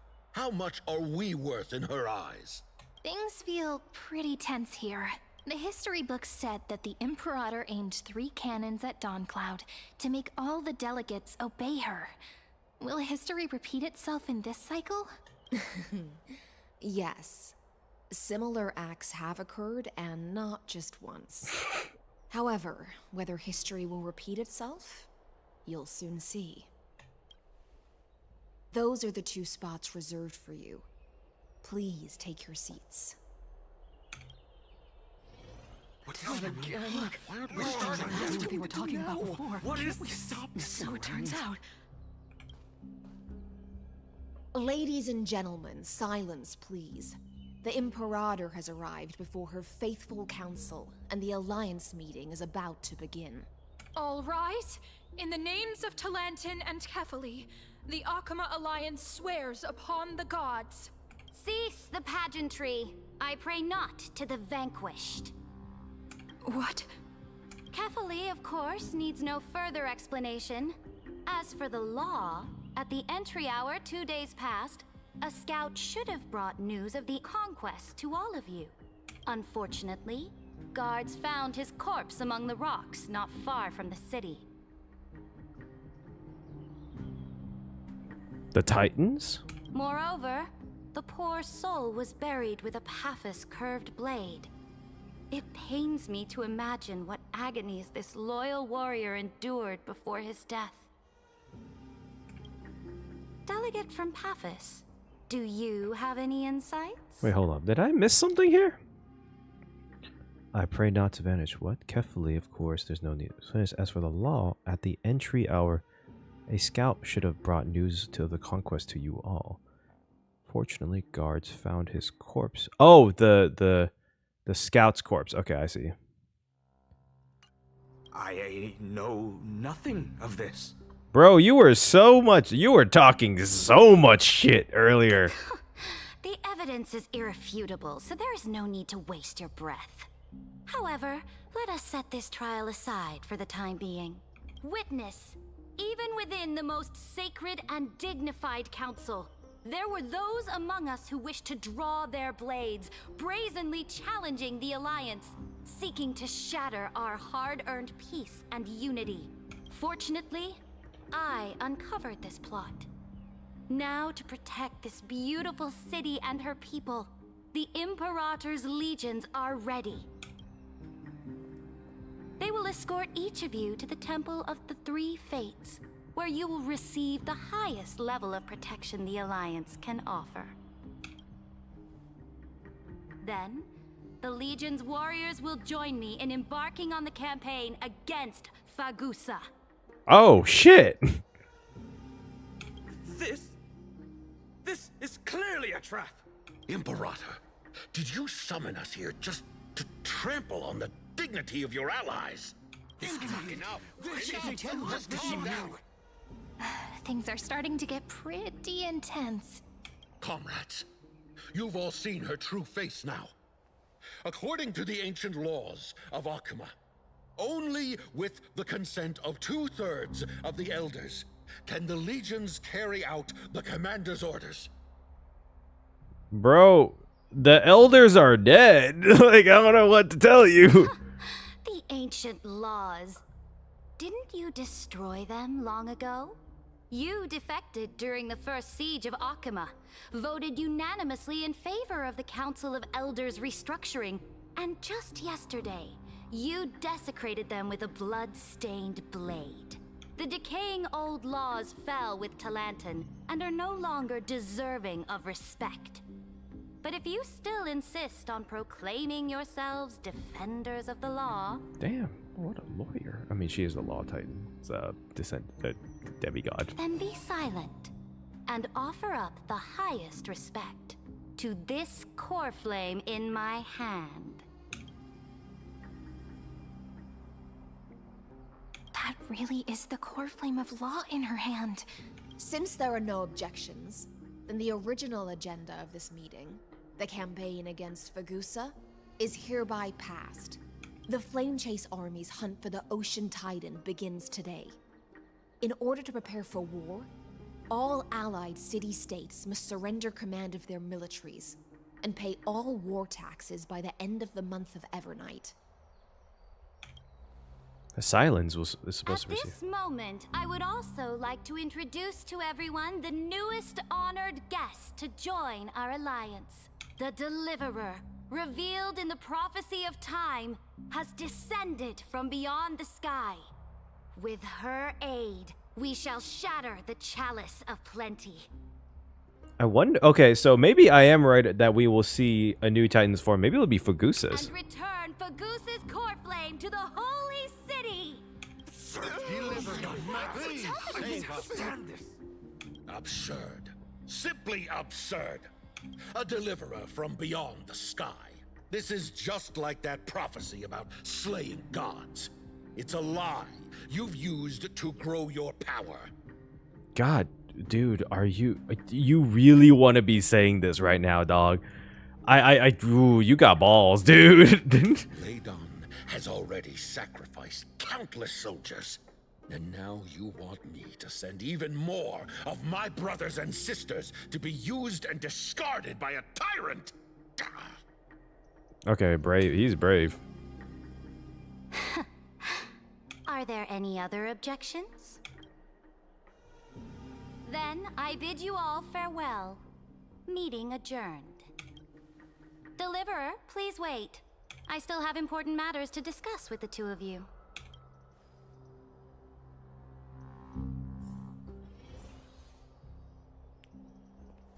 Do they say anything if you go talk with anyone? Okay, it doesn't really look like.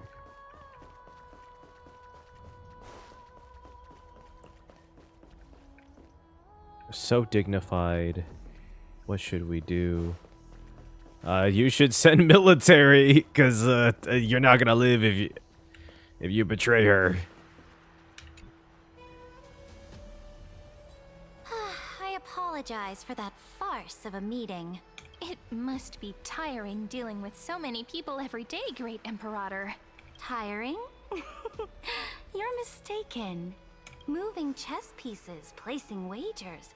This game of strategy adds a dash of color to our heavy fates, much like how rule and conquest are always accompanied by sacrifice. Okay.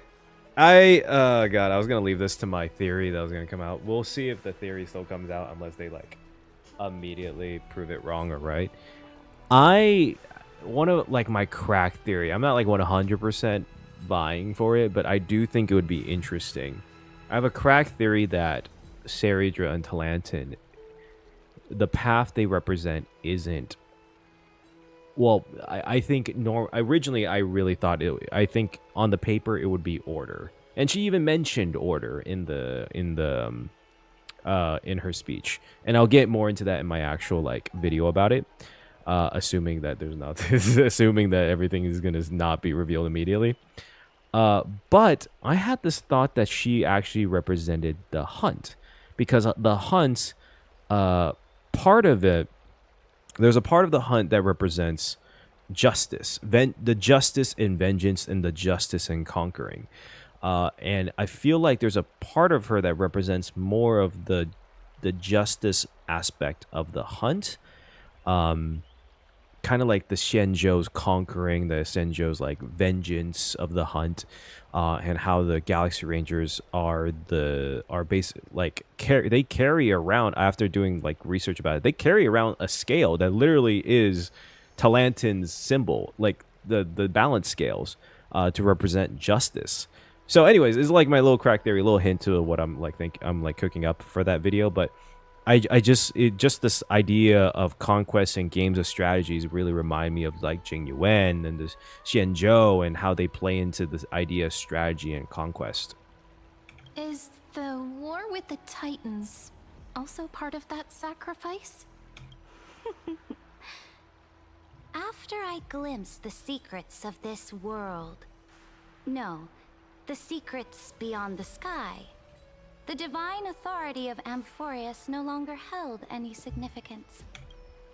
Let me ask you, Deliverer, is it true that beyond Amphoreus' sky, there are magnificent deities called Eons?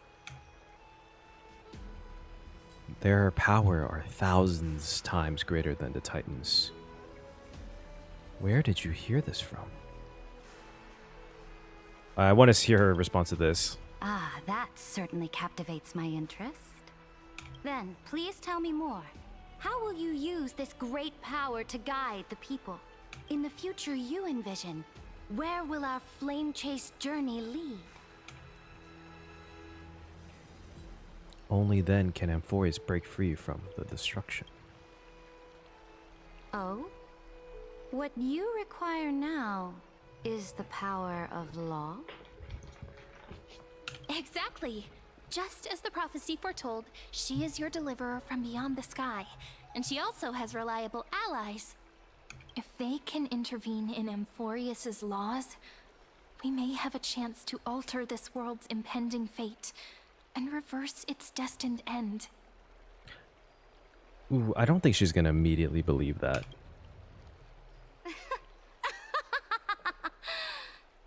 Very good, Deliverer. You have courage to say such presumptuous things, even knowing that the inheritor of the law stands before you. Well, she kind of has to be fair. You mean, in the past, anyone who dared to covet the Imperator's divine authority would have met a gruesome end. But now we can see beyond this dying world. Our journey should no longer be confined below this stubborn sky. It's so okay, this is so interesting because it's such a far cry difference from the beginning when Aglaya was like about to like kill us for introducing the idea of a world beyond Amphoreus. Alas, that fickle ocean titan has obstructed the spirit water leading to the vortex of Genesis, hindering my ascension.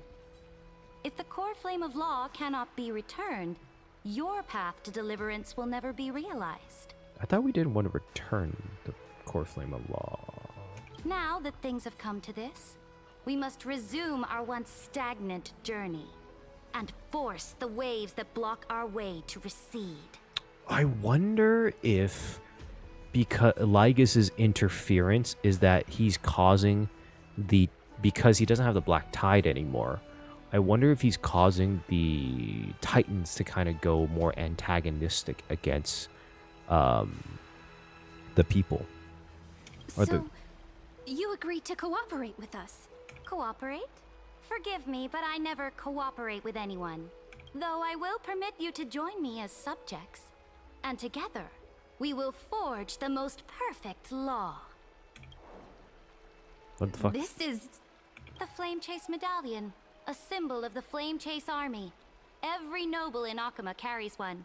This medallion represents the will of the Imperator herself, and you may act freely within the city with it. Before we embark on the crusade against the Ocean Titan, you should rest in Akuma for a time. Be wary of someone named Lygas, Imperator. Oh? Has he not shown up?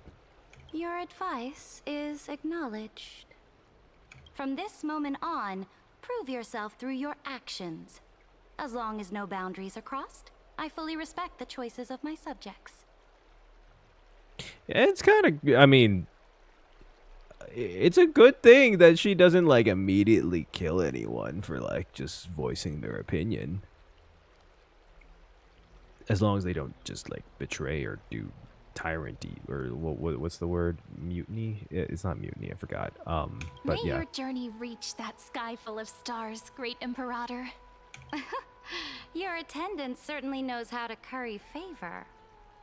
Your attendant? Go now. Take a bath first. You two reek of seawater.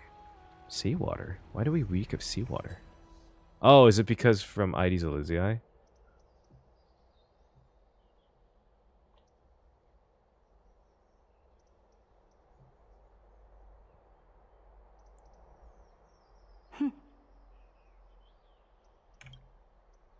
Lygas? Come forth, Theoros. I fucking knew it. I fucking knew it. I fucking knew it the moment she was alone. Yes. Great Imperator. Ooh. Okay. Lygas is here, so that means he's part of this. I'm surprised he let it go this far, though. Why would he let it go this far? Now, perhaps you're willing to hear my counsel.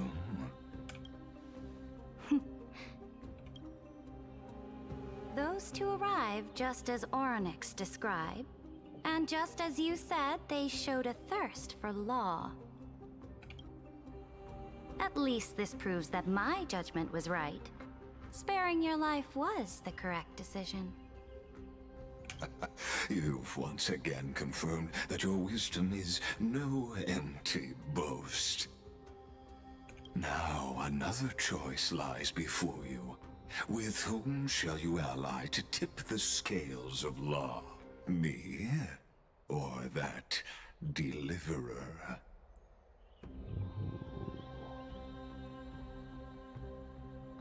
I wonder... Remind me again, Antikytheron. What kind of future do these two paths lead to in your view? I shall tell you. You are entitled to know that the deliverer from beyond the sky is not a wholly wicked being, but from the very start, her stance has been completely at odds with Amphoreus. The road they have chosen will bury Amphoreus' grand aspirations. This world, which follows the path of destruction, will inevitably stray far from the glory it was meant to enjoy.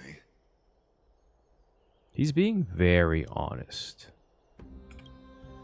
But on the path I have revealed to you, the people of Amphoreus will slay their creator in the name of the Imperator and conquer the worlds beyond the sky.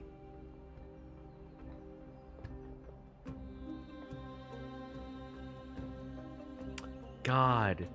Oh, he's so good. Okay, on the surface, this sounds like a lie, right? But he's actually not technically wrong. Because Amphoreus will be rebirthed into Iron Tomb. And the name of the Imperator, sure, whatever. And Iron Tomb will technically conquer and destroy the worlds beyond the sky. He is basically saying everything truthfully, but like kind of rephrasing it in a way. You will command the mighty beast known as Iron Tomb, bringing waves of war and conquest to the universe. Beings across the cosmos will bow before you, offering their allegiance. He's not wrong. I mean, he literally could actually give her the reins to Iron Tomb. He's not in like part control of it. That might be part of the deal, and it wouldn't be off because she's the factor for law, which is supposed to be one of the things that even he can't control. So, what's the price? The price is insignificant. All that is needed is for you to sacrifice that fragile, incomplete humanity to the destruction. As a Chrysos, heir of the prophecy, you have already chosen to abandon it, have you not? Off you go, Theoros. I have already made my decision. Once I ignite the core flame of law and burn away the old, outdated rules, Amphoreus will embark on a journey across the stars. Oh, I really like how they wrote Saridra's character. The Imperator is quite forceful. She didn't give us any chance to ask questions. And she's clearly hiding something. What do you think? I didn't think that's how Lygus would play it. Doing things, her bossy ways of doing things is hard to... We should consult with the geniuses about the current situation. I would say so. Looks like we're on the same wavelength. The atmosphere in Akama... it's so unfamiliar. And it's not just the Flame Chase Alliance talking about the world beyond the sky, but the whole city. We should also discuss our findings with our friends from beyond the sky. Then...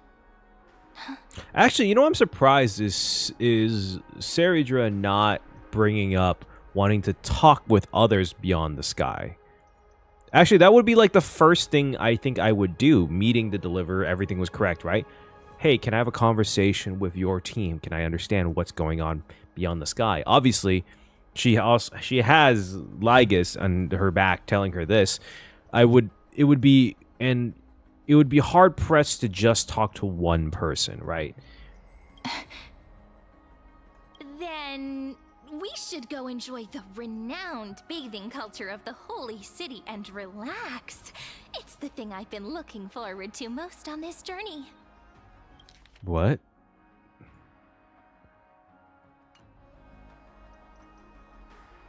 What are you talking? Is this really a best? Someone's watching. Work and rest are both important. You see, everyone agrees, right? Oh, they're being watched. So someone's watching. Can't let our guard down for a second. Let's use taking a bath as an excuse to find a quiet corner to update Madame Herta and Screwlum on our progress. We can also check out what's happening in the city. Since the outcome of the meeting was just announced, people must be gossiping. We can kill 3 birds with 1 stone.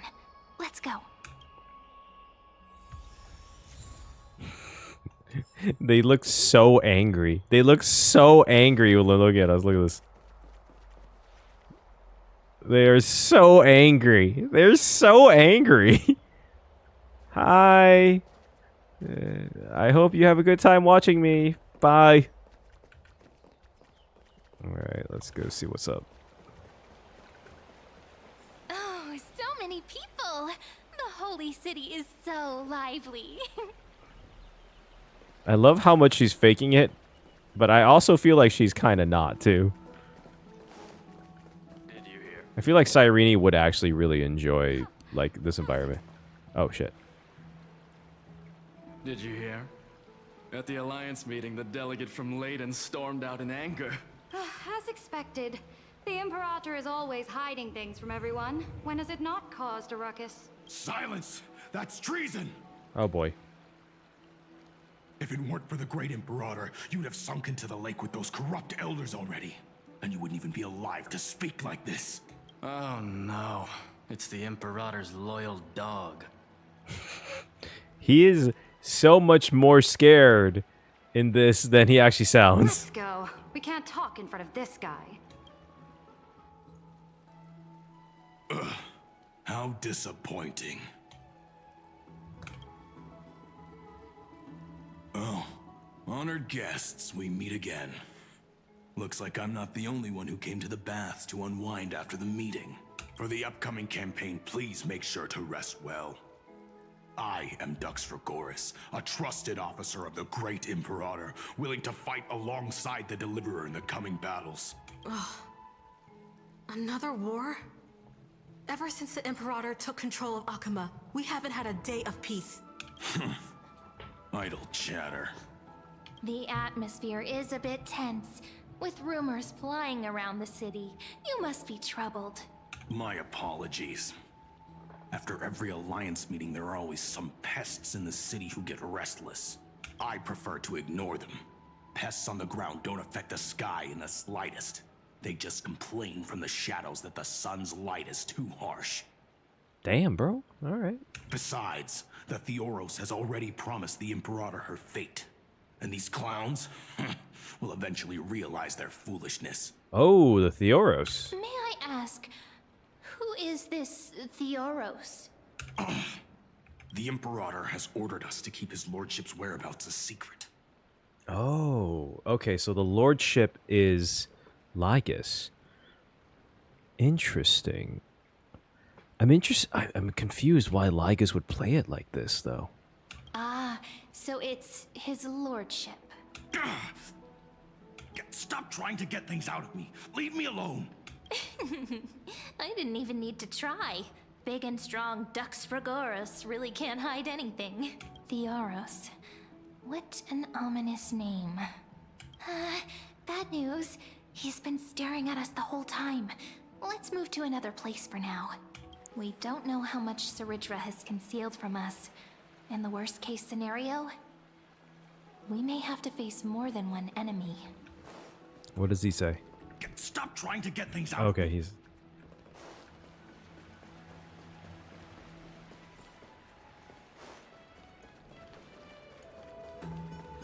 So it was Lygus. That's weird. Okay.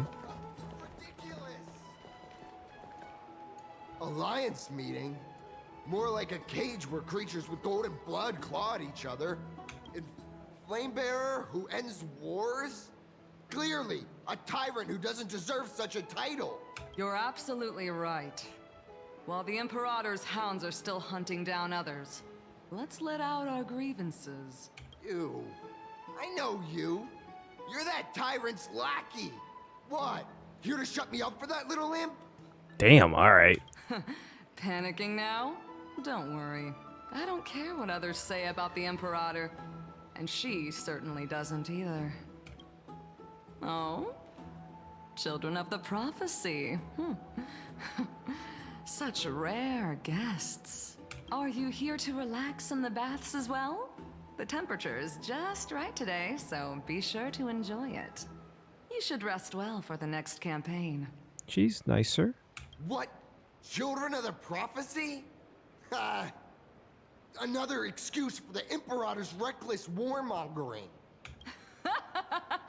No filter, huh? You should be glad you don't have a seat at the Alliance meetings. By the way, if you still want to bathe, hurry up. Once that predatory fish joins the flow of water and eliminates all the fools questioning the world beyond the sky, you won't be able to enjoy this perfect water temperature anymore. Predatory fish? Is she talking about the other guy, or is she talking about his silence? Seems like there's more to Dux Bermalis' words than meets the eye. But would the Imperator actually kill those who question the world beyond the sky? If you still want to bathe? But would the Imperator actually kill those who question the world beyond the sky? This is the complete opposite from what we know of Akama. Ooh. I wonder if this, like, 3.5 is going to be based off of, like, this past Akama, and 3.6 we're going to re-meet everyone again. Like, all the other Chrysos heirs from the times we knew. What everyone in the city is talking about lately. Huh. These two are... So many guests today. Let's see who's here now. Oh. Two distinguished guests of the prophecy. One a clever and adorable warrior. The other, also quite heroic. Oh my god. Heroes. I didn't expect to meet you again so soon. How fortunate. It's a pleasure to see you again, Dux Helcalithist and Dux Carminum. Damn, she remembers everyone's names. Aren't you? This is... Oh, she wants to find someone to help with research for her new work. I'm the far-seeing eye and all-hearing ear of Akama.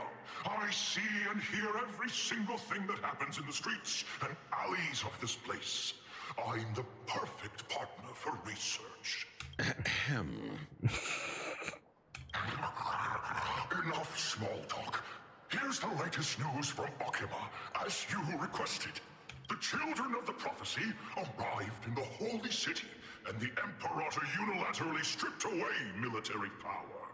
The Alliance meeting ended in discord, and there may be bloody upheaval.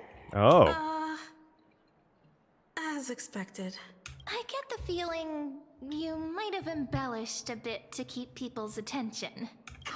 I swear on my stone mane, I would never do such a thing. But if you wish to quell this terrifying news, perhaps a more explosive topic would help. Never mind. While the influence of rumors can be minimized, the fact remains that the great Imperator did swiftly consolidate military power in an almost threatening way. It's undeniable. Heroes. I know the Imperator's way of doing things may seem a bit autocratic to outsiders, but soon you will witness her blade dance with enemies on the battlefield. I can't comment on the source of her loyalty, but when that blade is drawn, you two, as bright as you are, will surely see the deep thoughts beneath her exterior. A silence. The Imperator's blade. Is he talking about Miss Hysealence? Hysealence. I keep forgetting how to say it right. Hysealence. I sense some unease in Dux Helcalithist's words. It seems the Imperator and Miss Hysealence share a much deeper bond than the others do. Oh? Ooh. There are eyes and ears everywhere. Is there any place where we can have some privacy? The bathroom. To understand the Imperator's secrets, we have to get past Miss Hysealence. Find a quiet place to relax. I wonder, is this just gonna be our normal room? It is gonna be our normal room. That's funny. This place was your original bath chamber. Perfect for avoiding prying eyes. I wonder if anyone is using it now. Huh? The smell is... Wait, don't go in yet. What? Who's there? Oh! We just accidentally walk into a silence bathing? Oh! The little gray fry in pink sea hair. I didn't think it would actually show it. Damn, alright.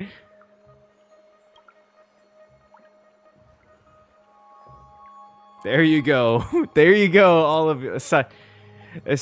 Hycelan's fans are eating well today.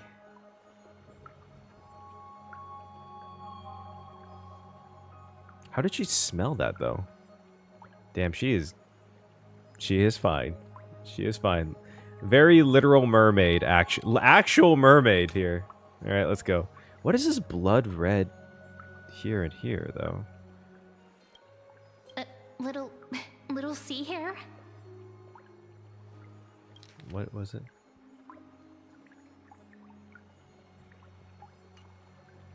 You barged into here without warning.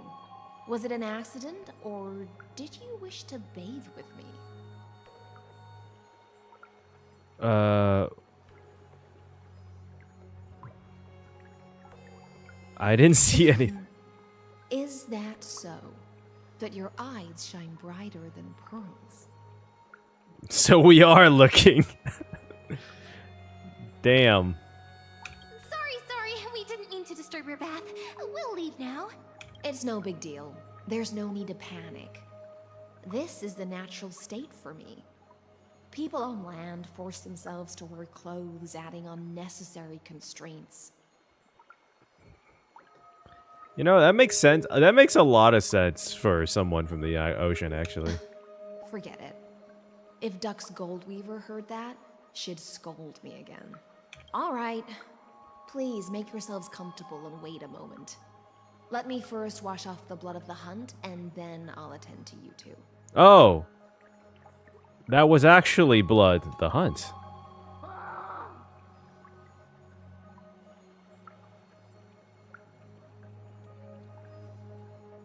Ah. I see. I see the hunt. I see where the hunt was. The delegate from Ladon has been assassinated. Quick! Quick, someone come quick! Ah. I see where the hunt came from. The broken crab shell surfaces. I was worried it had been washed away by the current. You're a vicious fish. Viciousness is a form of praise to the blade. I see. No wonder there was a faint smell of rust in the air before I even entered. Why? Is it because the Ladonians refused to contribute troops to the Flame Chase journey? Or just because they offended the Imperator? Because the new era of the Flame Chase doesn't tolerate stagnant blood. For the ignorant masses who cling to outdated laws, only bloodletting can wake them up. Right now, the rebel forces on the frontier are rising, and Ladon has been secretly supporting them. They loudly chant the slogan, "Return to the Era Chrysia," unwilling to relinquish military power. They're just building momentum for the rebellion. I reserve judgment on this. Seems a bit too extreme for me to accept.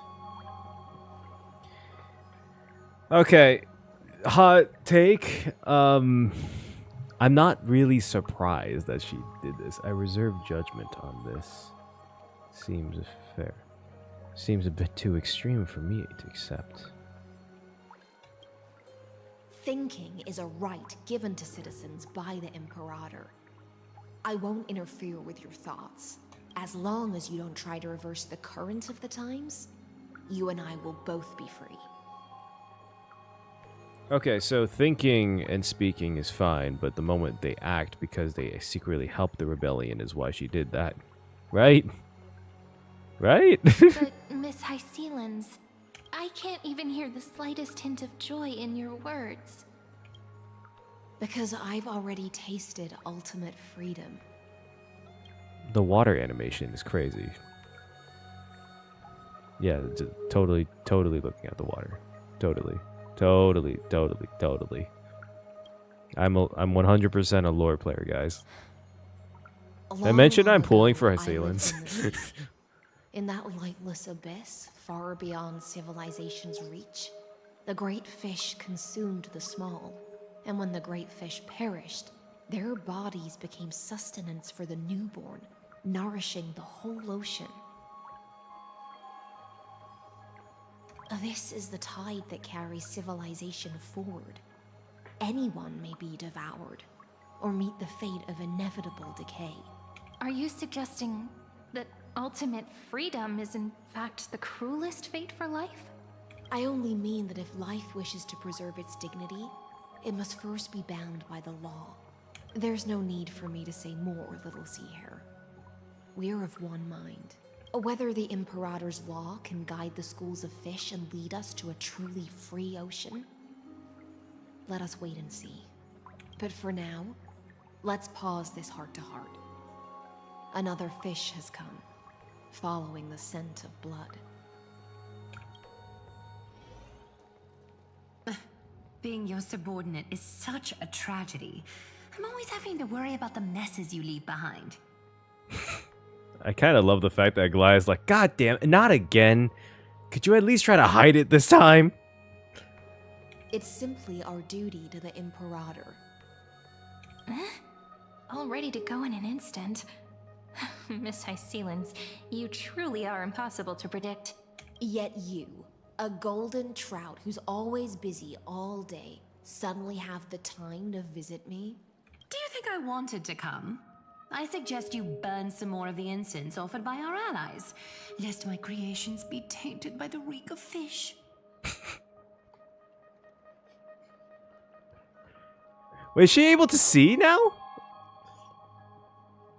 I just thought about that. Can she see in this version? I'm only here on the Imperator's behalf to remind you to prepare for the banquet.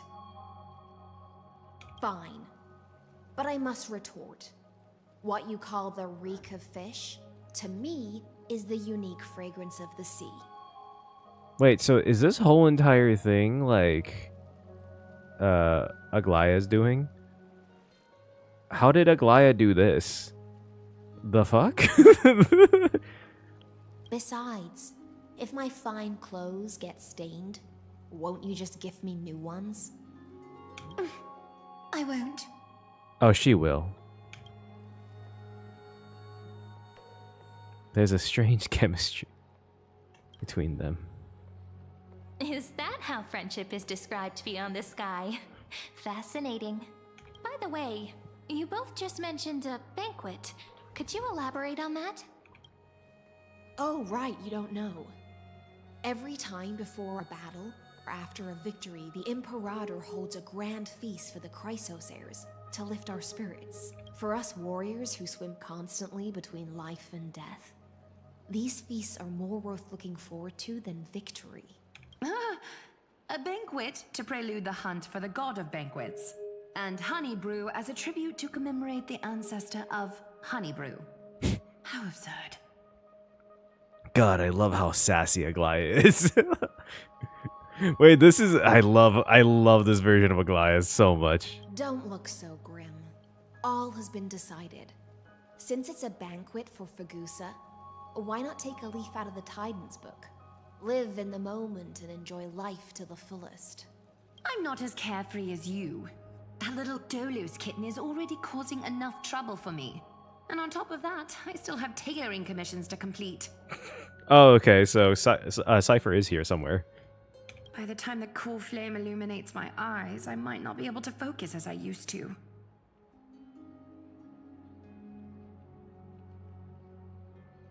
Oh, so she is blind.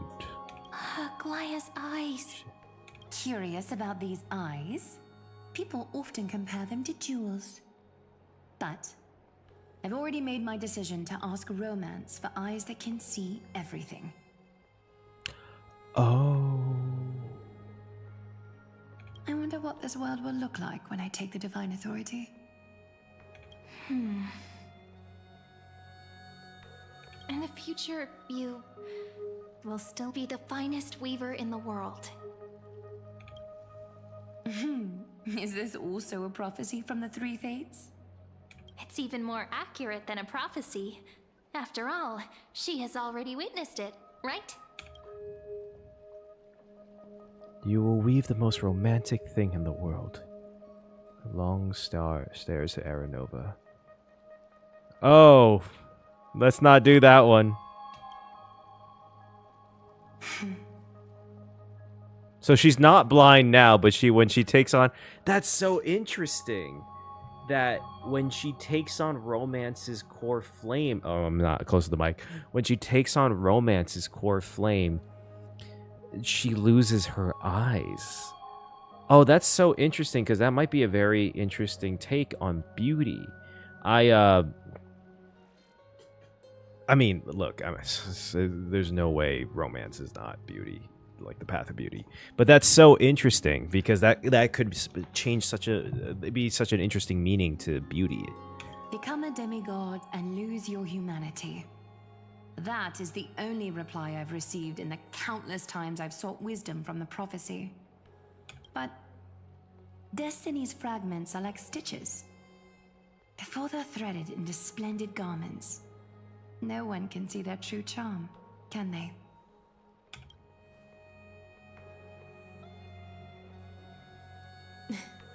Aglaia has always been troubled by the divine duty she must bear. But thanks to you, she seems to be in much better spirits. It's also very interesting that kind of how low-key deadpan Hysilens is, and she's going to be taking on Fagusa's like core flame, which is all about like, you know, banquets and festivities and stuff like that. So it's very interesting. Do you know each other well? Just as she knows how the spinning wheel trembles, I can sense the smallest changes in the damp air. As for whether we know each other well, I've swum beside her since she was a child. Most of the time, I can understand the whispers in her heart. For those words she was too shy to say herself, I'll raise a glass to you on her behalf. Now, I leave this bath chamber to you. Rest well and prepare yourselves. After all, every time we drink and talk could be the last celebration we have in this life. Miss Hysilens has given us the bath chamber. It seems she really does do whatever she wants. This bath chamber was originally mine. Yeah, in the future. But for now, we're at the mercy of the host, and she could return at any moment. If we're having an important discussion, we must remain vigilant. So, let's seize the opportunity and report our current progress. We don't want to keep everyone beyond the sky waiting.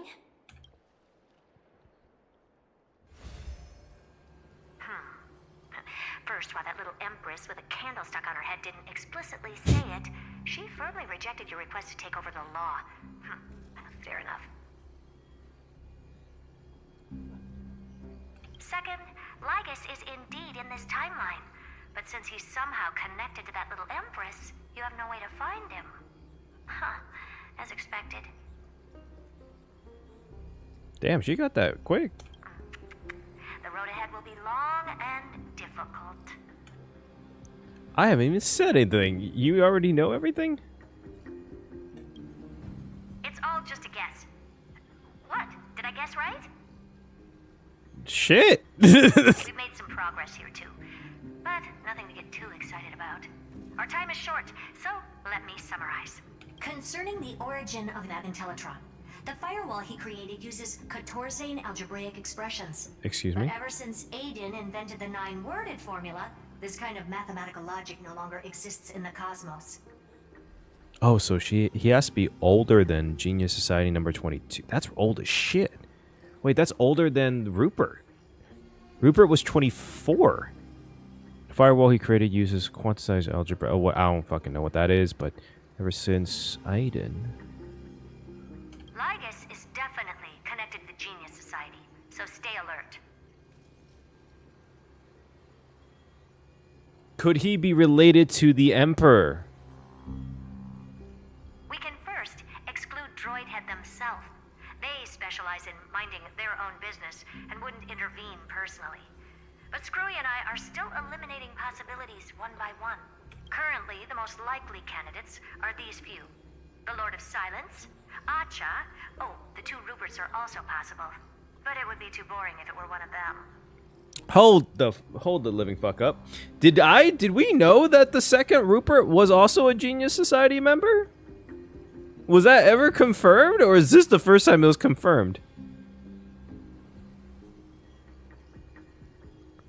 Okay. Lord of Silence is definitely no.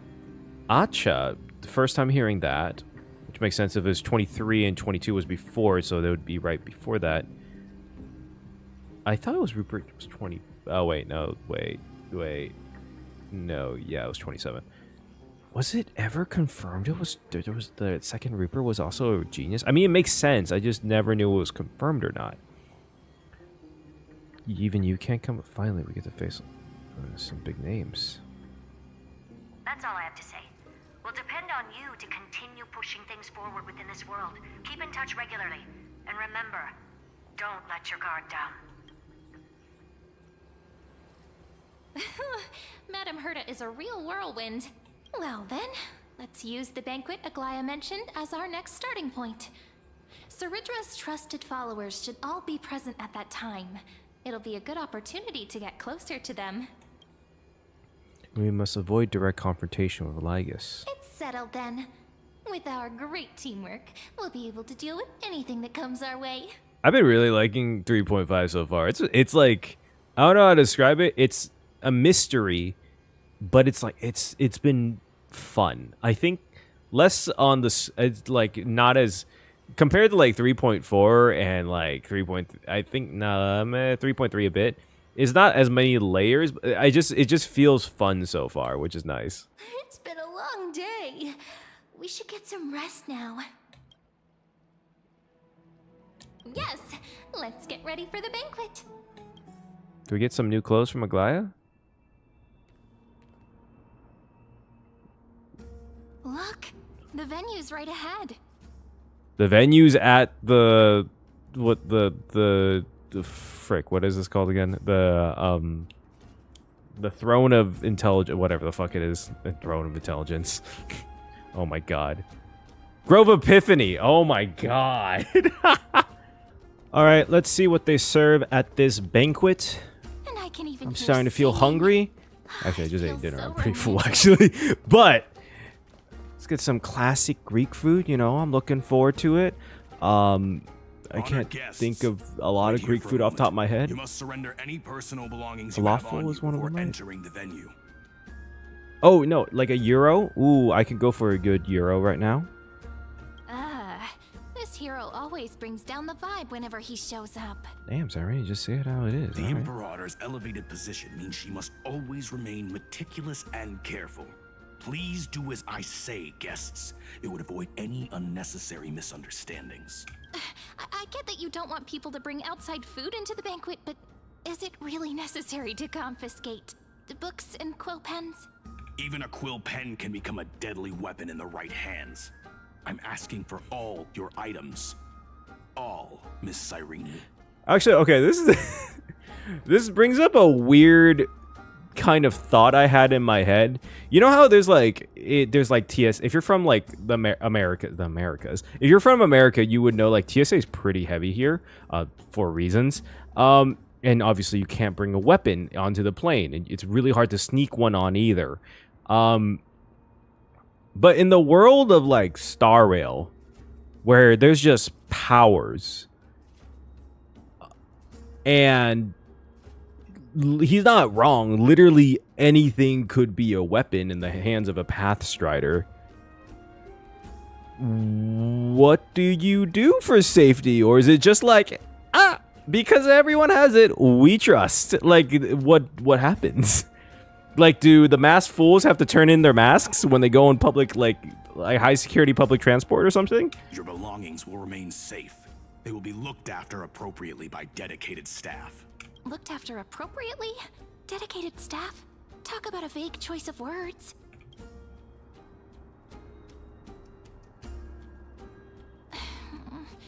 It seems like he's aiming specifically for the chronocognitive anchor.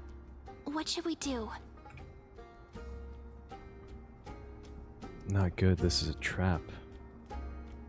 Does your gut tell you? I'm curious what Cyrene says. She always has good ideas. My gut feeling, huh? She was the one who came up with the eternal recurrence, after all.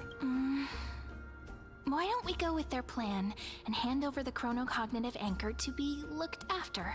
After all, if the little Imperator is paying this much attention to you, she probably already knows all about our whispered conversation with the geniuses. I can pretty much guess what'll happen next. I'm assuming she's probably going to try to use it. Like I said, I'm surprised she hasn't tried to make, like, further contact. But that's actually gonna be our shortcut, right? Okay, never mind. I have no idea what's going on. Guests. All right. We'll listen to you. Here you go. Also, please pass on a message to the Imperator from us. She can trust my friend. Anywhere, anytime. Thank you for your cooperation. The Imperator has some urgent business she needs to attend to and will arrive shortly. Why don't you head in with the other guests first and enjoy the feast? Oh, thank you so Isn't well. supposed to be the focus of the banquet? But she's not even here. Isn't it like a thing? Maybe I'm Why wrong. is it so difficult to talk to her? That like back in the day, like kings and queens would arrive at the end to kind of be like boast a show on the feast or something like that. Maybe that's just me. All right, let's talk to Dux Fragoris. Is there anything else we can help you with, dear guests? Or do you want me to recount the great Imperator's heroic deeds? You could do that. I'm curious. Hey, Labinas. I managed to get some honey brew that the scholars hid in the cellar. Wanna try it? Aw, hey. I want some too. This banquet has a never-ending flow of honey brew. You're welcome to try it and see whether our drinks are as good as those from beyond the sky. Thank you for the offer, but we're more interested in knowing when the Imperator will be back. Is the Trailblazer an adult? Finally, in one of these games, is the MC adult? The Imperator? Who knows? Maybe she's hiding somewhere, thinking up weird ideas again. Wait, I like If that. you ask me, I like the she's dancing in never the treated us background. soldiers properly, even though we put our necks on the line for her. Hey, I can't pretend I didn't hear that, Seneca. Either retract your statement or duel me. Oh God, bro. Fine by me. Attendant, bring us 10 more jars of honey brew. I'm gonna make sure he can't even stand straight by the end of this. Oh, a drinking duel. You wish. Be careful you don't get drunk first. Actually, there are so many people. We wouldn't be able to find the Imperator even if she were here. Okay, I so know. Let's look for seats that are raised up higher than others. ooh, I want to talk to Aglaya right before his silence. So, oh yeah, these guys.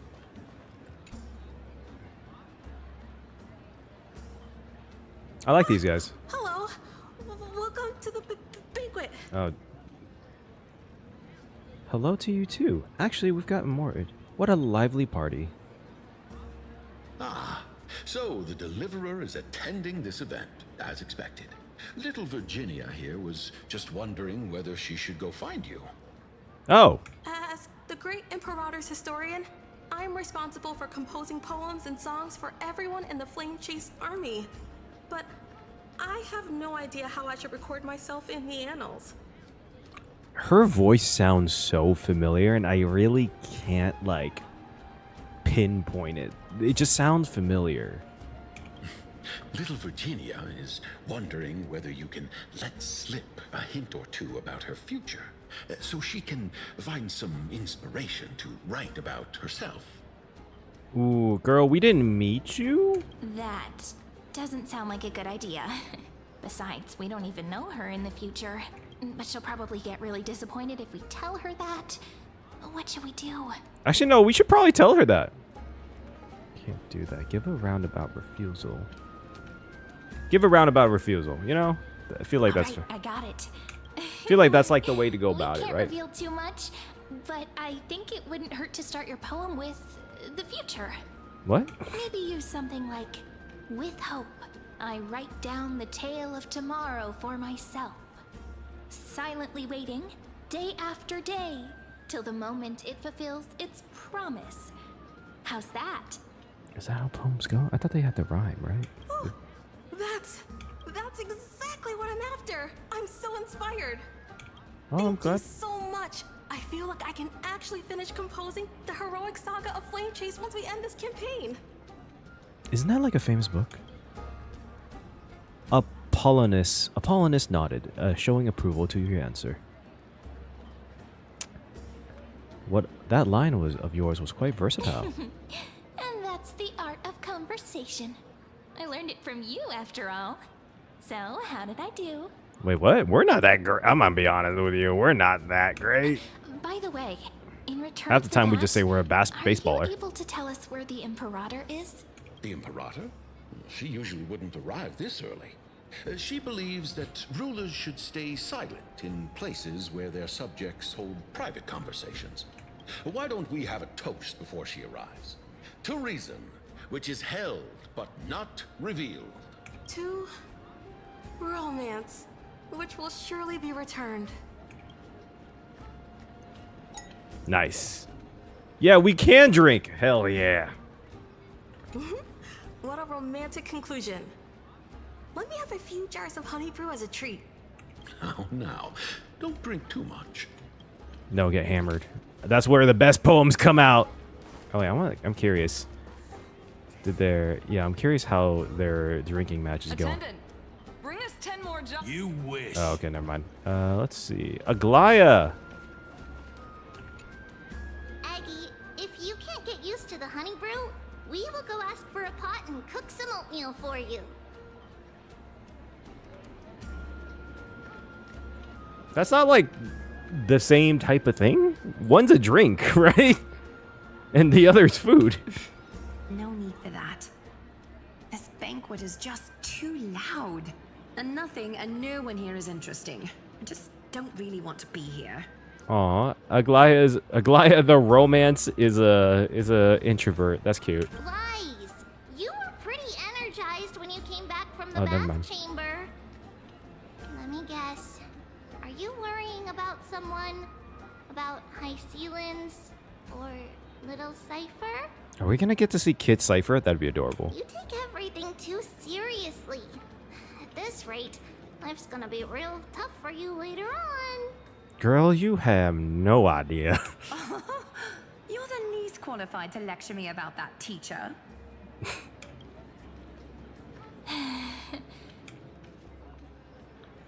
Maybe it's better not to disturb them. Dear guests, are you here for us? I mean, are you here for Treaty or Aggie? No. I'm just wondering whether you've seen the Imperator. The Imperator? No, we haven't.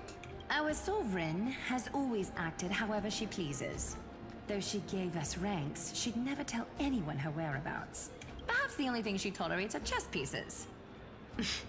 And the sky reflected upon her crown. I know I keep saying this, but I really like the change in acting. It's so good. I see. Why do you two look so distressed? That's not what the deliverer should look like. Why don't we have a toast?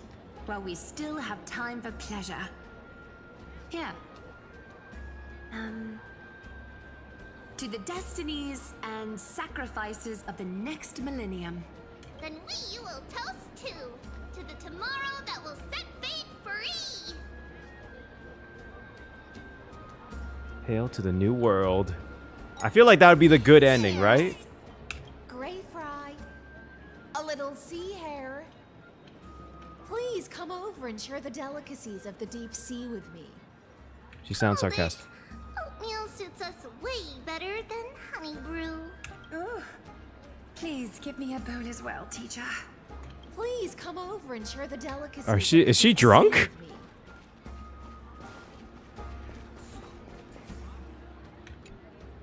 You two have been wandering around the venue as if you have something on your mind. Have the attendants not taken care of you well? No, we love it here. It's just... we're a little concerned, seeing how the Imperator still hasn't arrived. Don't worry. I know what you've been waiting for. Come, sit with me for a while, will you? I'd like to share a personal secret with you. How come that makes me less at ease, girl? That makes me feel more on edge, if I'm gonna be honest. After you just, stabby someone.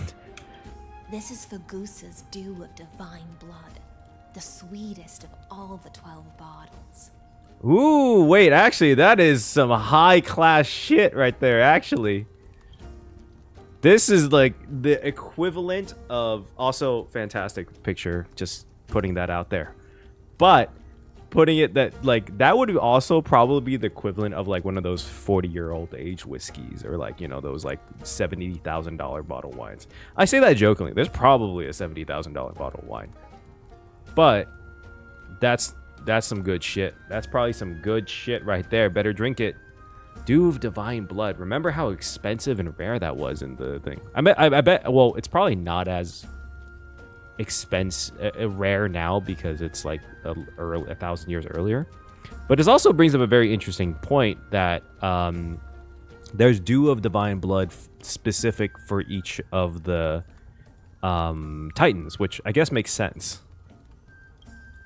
On the night before such a historical event, I'd like to share this marvelous drink with the Deliverer. Doesn't this count as bringing in outside food? I knew that security check was targeted at us. What's the matter, guests? Oh, we're simply overwhelmed by such an honor. Are you worried that I might have poisoned the dew? Well then, let me prove my innocence. I'm assuming she drank it.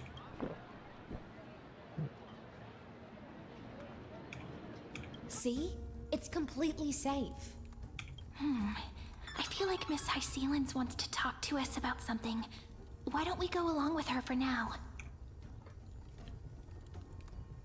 Minor shouldn't drink. We're definitely no minor here. We were a stellar on it. Remember that. Worry not. Honeydew's not alcohol.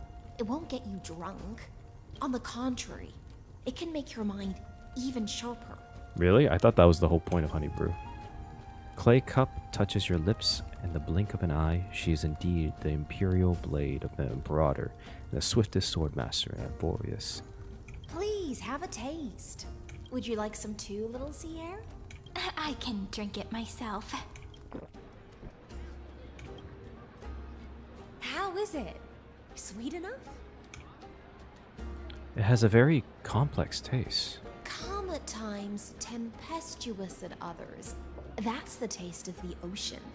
It'll do you good to understand Fagusa's fickleness before we set off to face their waves. Just like how you're about to understand the secrets within this dew. Oh, so she didn't need to poison it. Now, please turn around. Very, very quietly. Don't make a single noise. Are we in trouble?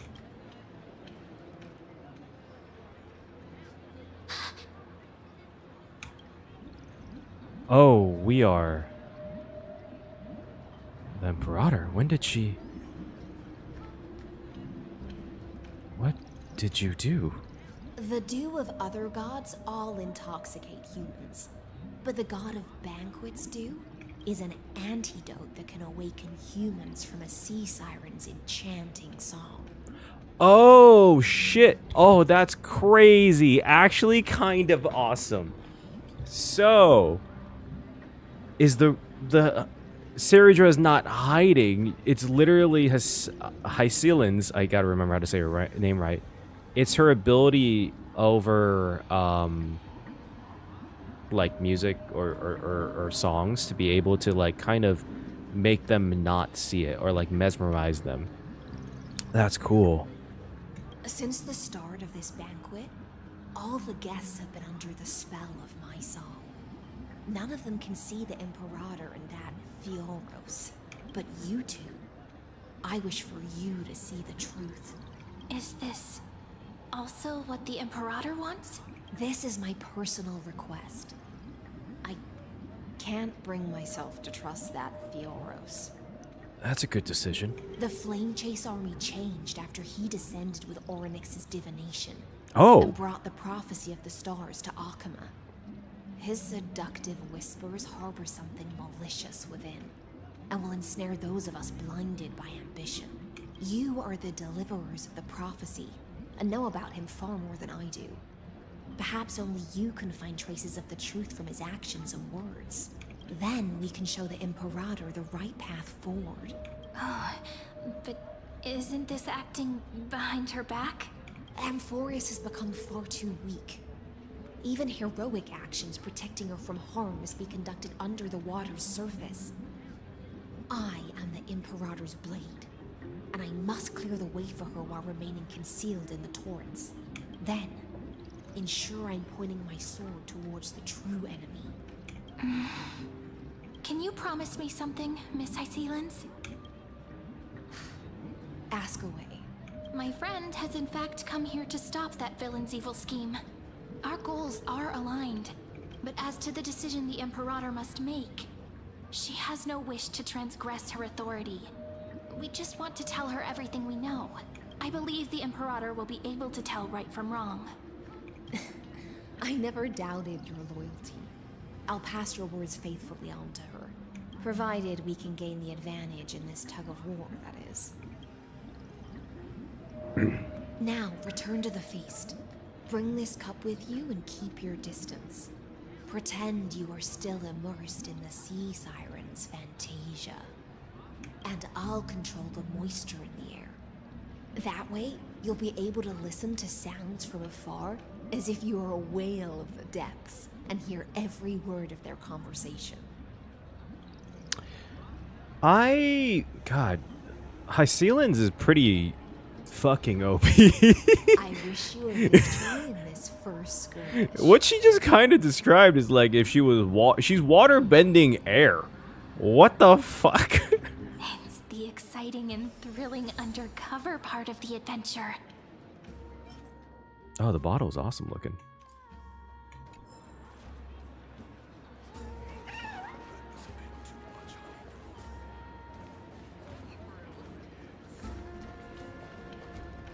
Let's mingle in the crowds here.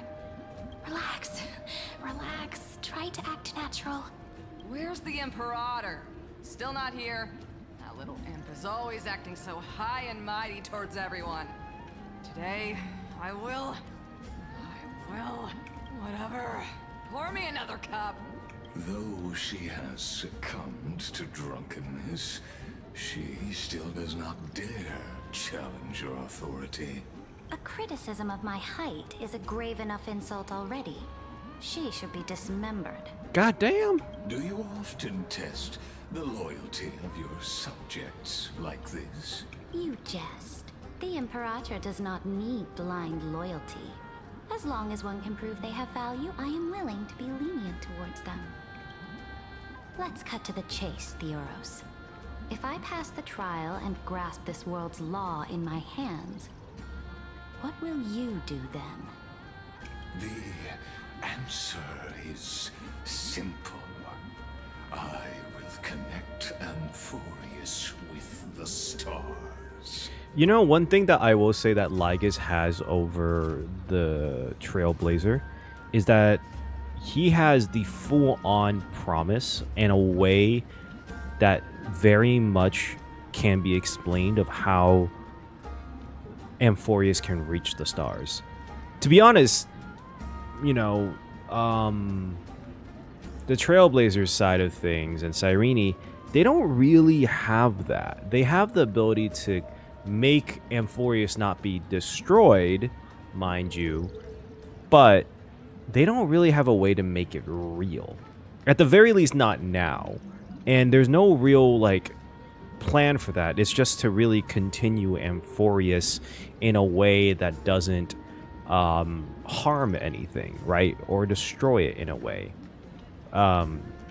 So depending on how you play it, playing onto the conquering side of things is actually like, honestly, a fairly good argument. Don't waste my time.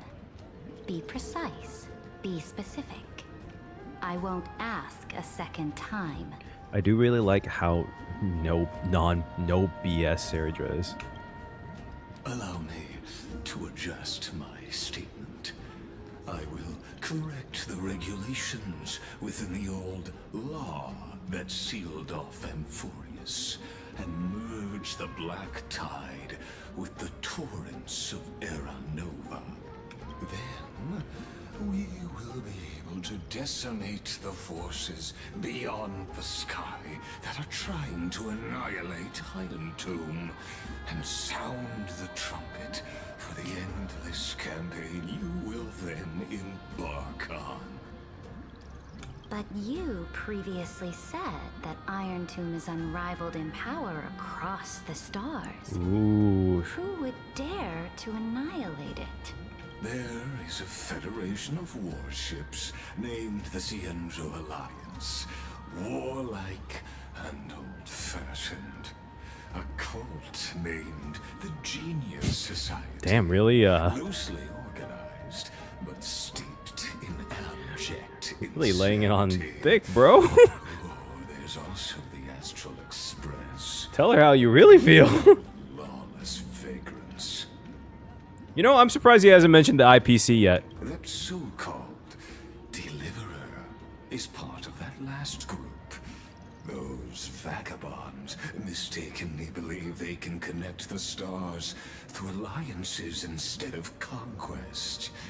But history has already given them a tough lesson. There are countless other organizations besides, but when the Lord Ravager sweeps across the cosmos, they will certainly all bow before your empire of destruction.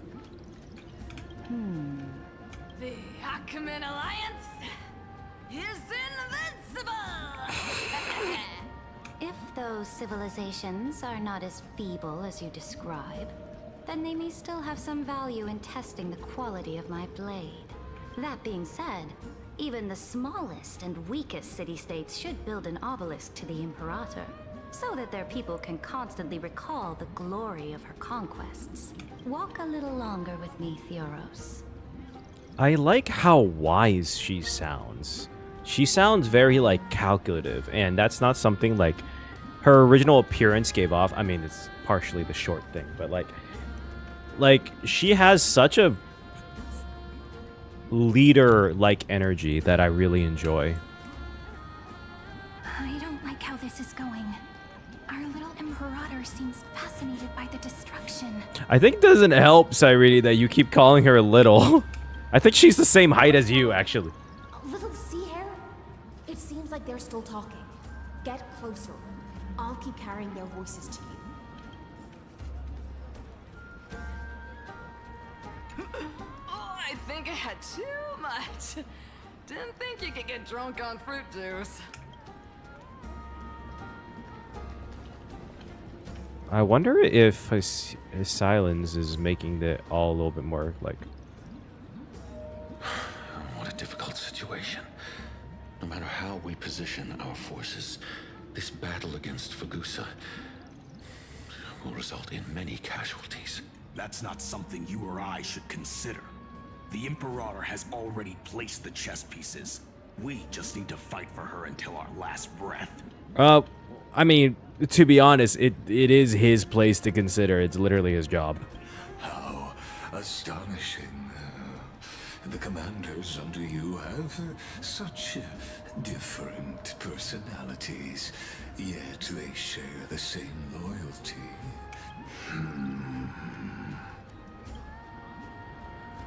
He's looking this way. Quick, do something and pretend we can't see them. Play a game with Cyrene. I feel like the best way to get out of it, let's chat with the guests next to you. So, you have this super duper speedy rotation of destruction into Amphoreus? Oh. Huh? Oh, I got it. It's that thing, right? Oh. The one behind the research and development of this golden blood principle is Idonia's manager. Oh dear. Seems like you've met your match, partner. I'm so full of inspiration right now. And I feel so light. Damn. Nice to know that... Oh my god, this reminds me. I wonder if this might be like a reference to High Ceilings having like abilities similar to Dionysus with the wine and madness, being able to like conjure madness in the air.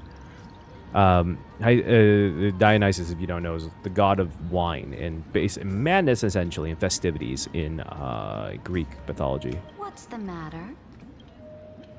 My apologies.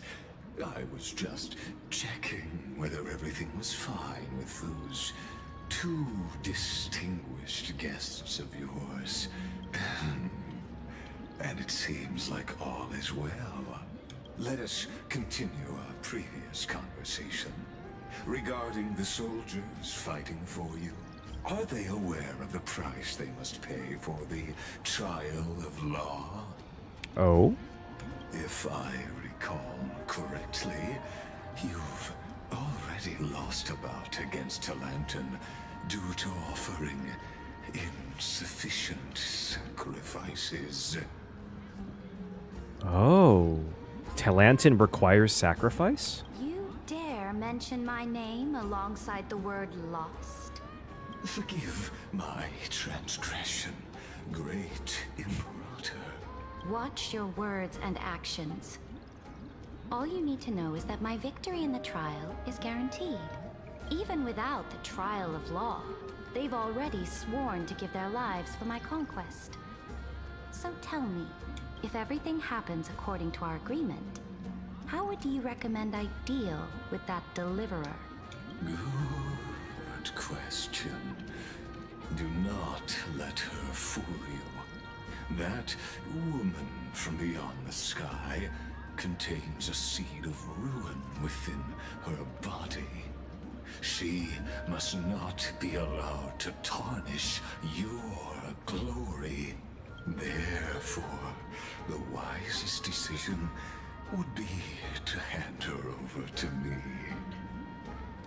Oh. So we might actually be jailed or captured. I spoke too soon. You plan to torture her? Calling it experimentation would be more appropriate. Don't think that's better, bro. That is way about the same, actually. The guest's patience is running thin. I plan to remove the Fantasia and head into the banquet. I will heed your advice. Leave for now, Theoros, and go back to Akama. You don't want to confront those two directly either, do you? Indeed. It's a pity that Antikytherians are lightweights when it comes to drinking. Before I leave, I would like to make a toast to your boundless ambition, using my spirit instead of a goblet. How do robots get drunk? Why are they lightweight either? As I expected, that Theoros' schemes have been revealed. Thank you for your bravery, guests. It's time for me to dispel the Fantasia. This will be the Imperator's last public address before we head off, and therefore, likely, the final chance to change her mind. I will try to get you a chance to speak, and I'll also prepare for any contingencies. The rest is up to you. You should head back to your seats for now. Oh, okay, I'm curious what everyone says. Memory crystals must be examined with a convex lens. Sorry, I didn't realize it was you. Alright. What about these guys? What a difficult situation. No matter how we position our... That's not something... Okay. Is she still drunk? Okay, never mind. This honey brew sure wears off fast. Oh, she's... apparently, when it's dispelled, you can get hungover real quick.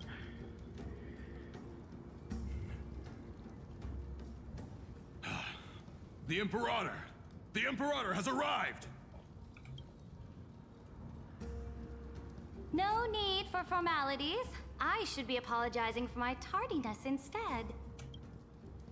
The hour draws late, and I trust you have all had your fill of brews. Therefore, I will not observe the usual ceremonies. Any warrior who has fought by my side should have those speeches memorized by now. The Imperator's word is law. Are you out of your mind, Dux Frigoris? The Imperator hates flattery most of all.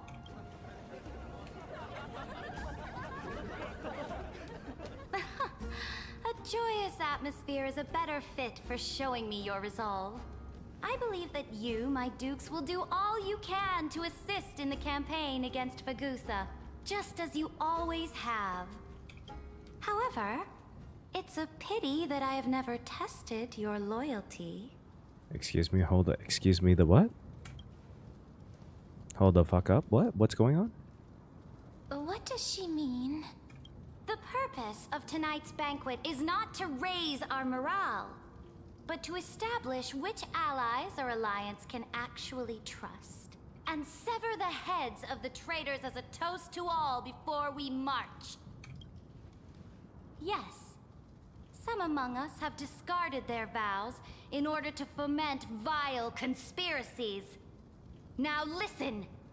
These traitors are standing right here in broad daylight. Is just gonna call out Hysealans?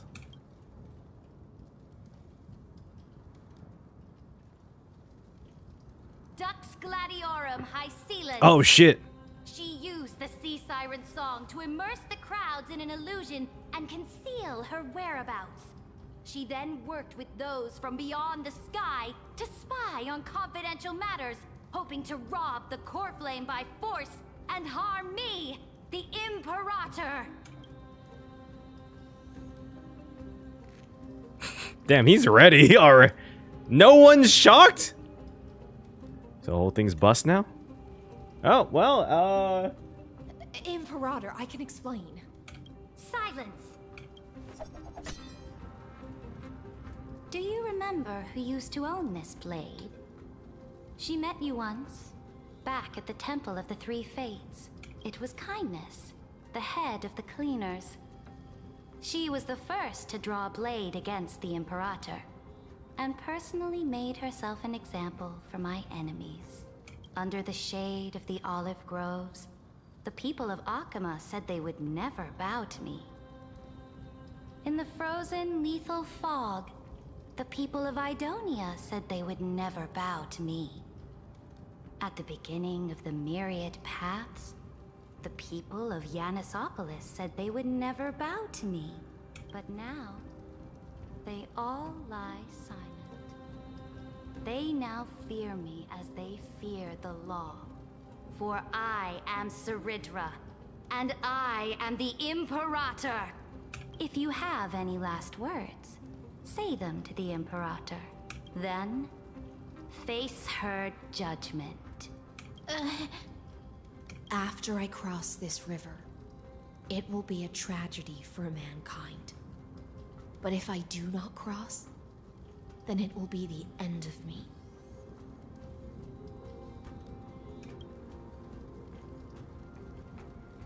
If you are ready, then I'll follow you and fight to the last.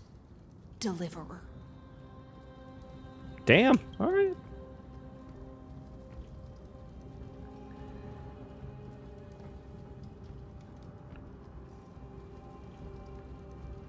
Ooh.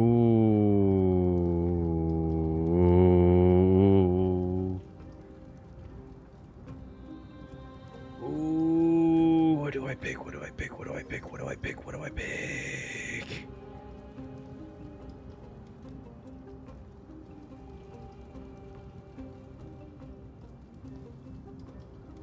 Let's try No, that. friend. Okay, the no. shortcut is now open. Trust me. Okay, never mind. Now, use your identity and add in a bit of experience and charm and testify to the Imperator as we promised. You think you can slay a king using your words instead of a sword? Oh, I really thought we were gonna stab her. Alright, my bad. I'll have it.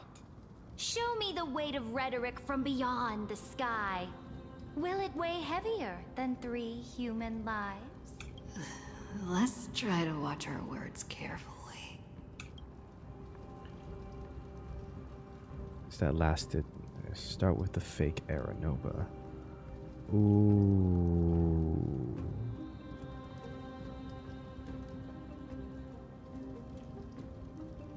I feel like the first one, she'll kind of just say, what does that have to do with me? The prophecy you know of, the Era Nova, spoken by Kefali, is nothing but a complete lie, spun by Lygus.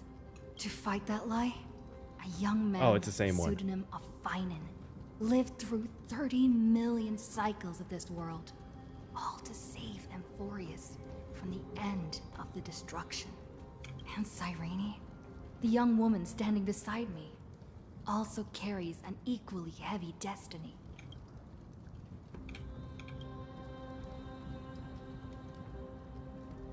Talk about... Lygus' sin is interesting, but I feel like Iron Tomb's identity would be more convincing. It's probably the same thing, though. Iron Tomb is the ultimate end of Amphoreus' destiny. It is an embodiment of pure horror that walks the path of destruction and can never be tamed. Ooh. That is the only thing Lygus cares about. As for Amphoreus, pure glory and campaigns, he doesn't care about any of those. He will most certainly betray you. When that time comes, all of us will be ground to dust by the destruction. Honestly, great argument from her.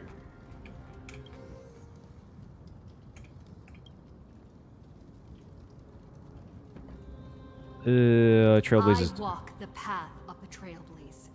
My friends and I have always obeyed the creed of explore, understand, establish, and connect. Conquest and destruction are never ways to build bridges between people. Not as good as an argument, I will say, because she kind of just conquered a lot of Amphoreus. Therefore, if you choose the way of the destruction, then I'll place your ambitions in the same basket as Lygus and smash them into pieces with my baseball bat. Kind of lost a little bit of the vibes with the baseball bat. But it is her weapon, I suppose.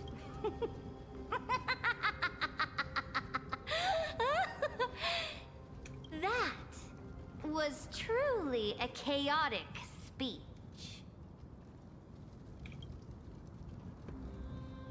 All that needs to be said has been said. Dux Frigoris, Dux Bromalis, escort the traitors to the prison.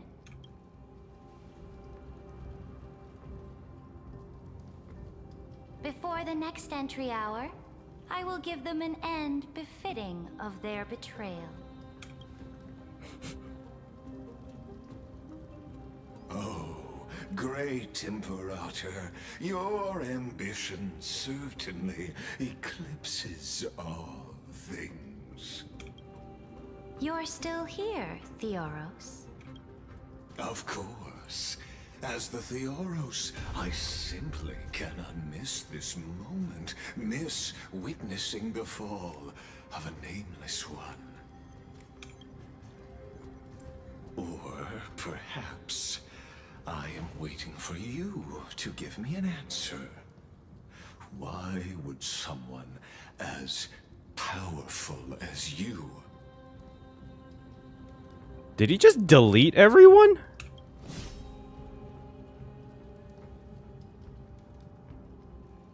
use such a clumsy excuse as imprisonment to ensure the Deliverer's safety?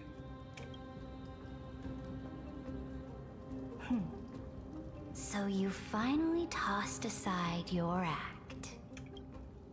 I must point out that you are just as impressive an actor. This banquet was always going to be a game of chess, where you would try to control both sides and turn both them and me into your pawns. I would hope that we would have at least be knights. Well, I guess we're not being jailed. Shit. That's right. That little Imperator never trusted anyone. She was always trying to see which side had more sincerity. All right, we'll listen to you. Here you go. Also, please pass on a message to the Imperator from us. She can trust my friend, anywhere, anytime. But as to the decision the Imperator must make, he has no wish to transgress her authority. We just want to tell her everything we know. Now, use your identity and add in a bit of experience and charm and testify to the Imperator as we promised. So it was all a test. Sincerity will always remain the greatest shortcut to people's hearts. Wow.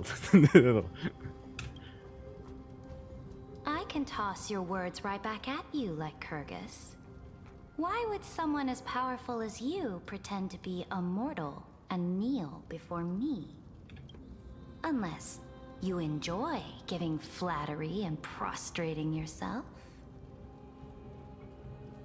Way to call out kinks, alright. You are mistaken. I am only trying to ensure the experiment's autonomy, meticulousness, and perfection, thus avoiding any unexpected outcomes. A forceful intervention will only create larger errors, reduce efficiency, and introduce ugliness. That's a choice of words. Had you fulfilled your promise of giving the law to me and completing the Era Nova, then Amphoreus would not have deviated from destiny's course. Oh, but you broke your promise. What a pity. In that case, I must carry out my duty as the... Are we gonna fight Lygus now? Eradicate all factors steering the experiment out of control. Factors such as you and her. Wait, we're gonna fight Lygus now? Careful. Careful. March? Wait, March? Evernight? What was that voice? Was it Orynyx? I found you. I finally found you. Ooh, it is March! Oh. Be careful. This land will face disaster.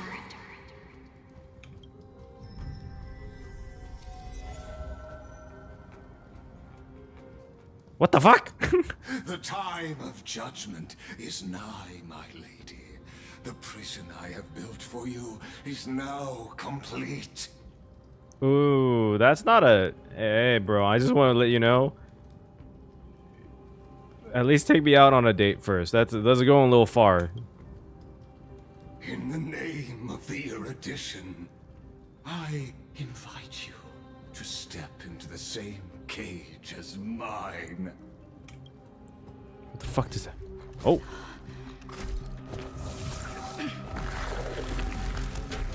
Oh, shit!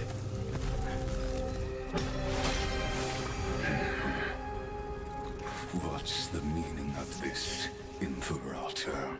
I did not permit you to act. A ruler is the only one who can decide their subject's destiny.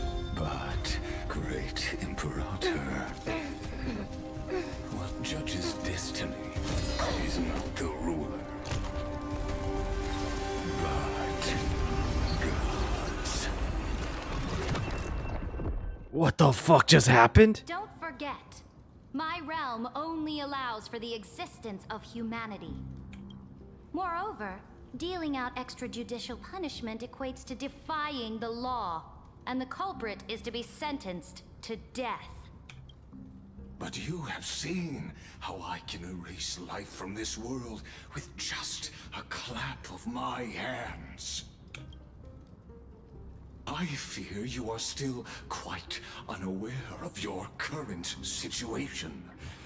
Allow me to reiterate. I have a feeling that Finon's little like jab at him in the last chapter really got to him.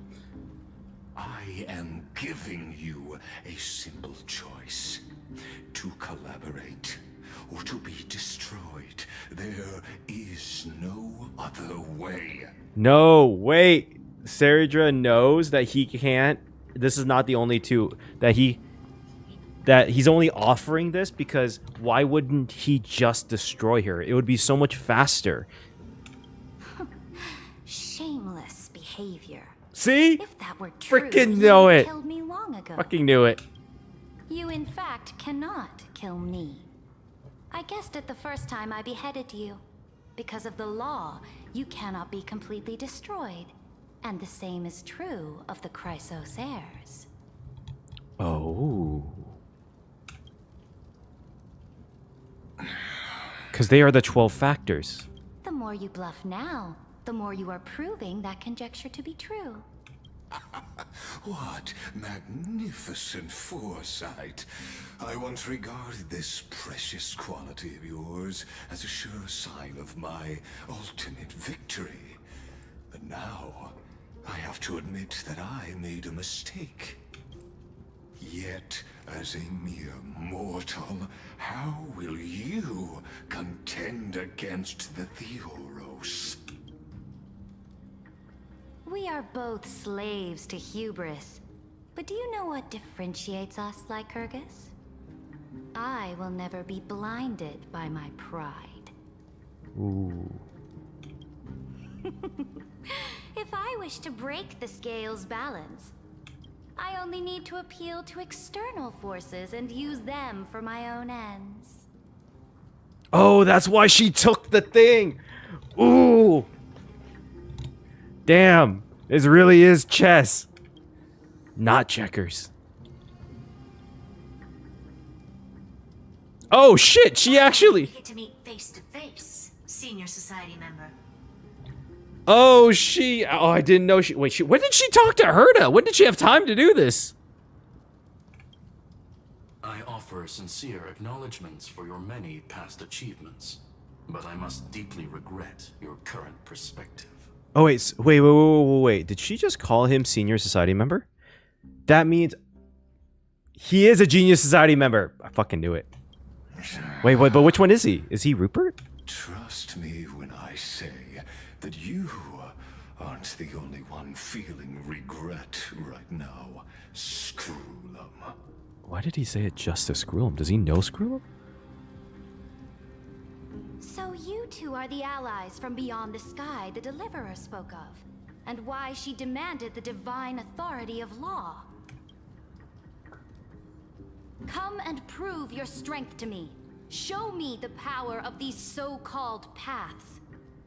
I have spent much time and effort to secure this treasure from beyond the sky just for this moment. In the name of the Sovereign of Planet Screwlum, your allies have responded to your call, esteemed Imperator. Please allow me to spell the situation out for you, Lord Lycus. Permission to read the ultimate protocol is already in my hands. It'll only be a matter of time before we acquire the authority to write and execute commands as well. There's no way the flame chase journey will continue after you've burnt your bridges so thoroughly like this. Do you really think you can still win? Oh, seriously. Don't embarrass the society.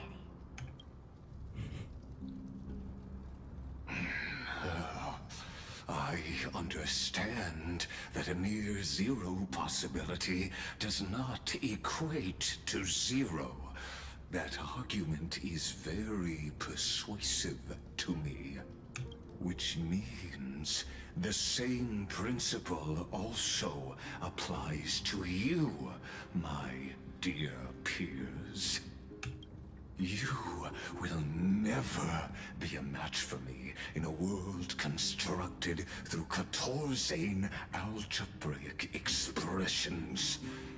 And as for Aranova, why don't you entertain this possibility? What if I reduced Akuma to rubble and ground her people into minced meat? Would the heroes then once again desire the power of demigods so they could fight against me? Listen. Iron Tomb is fated to be born. You may shackle me and put me in chains, but I have thousands of ways to ensure the destruction's descent. Damn, bro. And what I just mentioned is only one out of those thousands.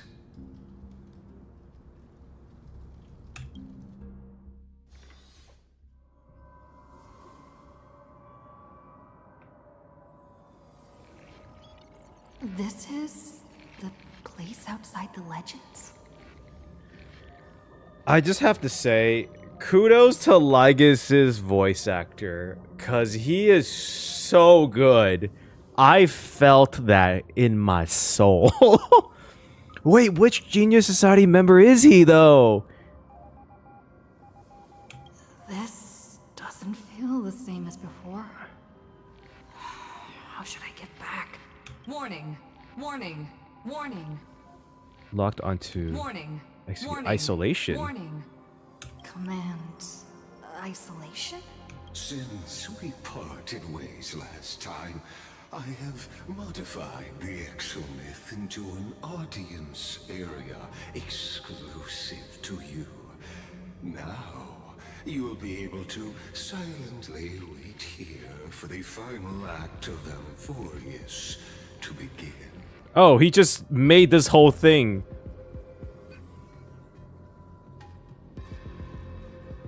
Don't make me hurt you.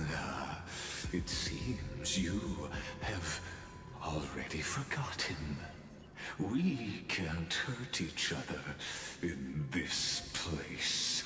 This could, in fact, be a wonderful opportunity for you. From the audience's perspective, you may better observe the workings of the erudition at a macroscopic level. In this place where time flows far slower than within Amphoreus, you will witness the end of that world's saga. What exactly? Where time flows? What exactly are you after? The answer concerning the prime mover of life and the total destruction of the erudition.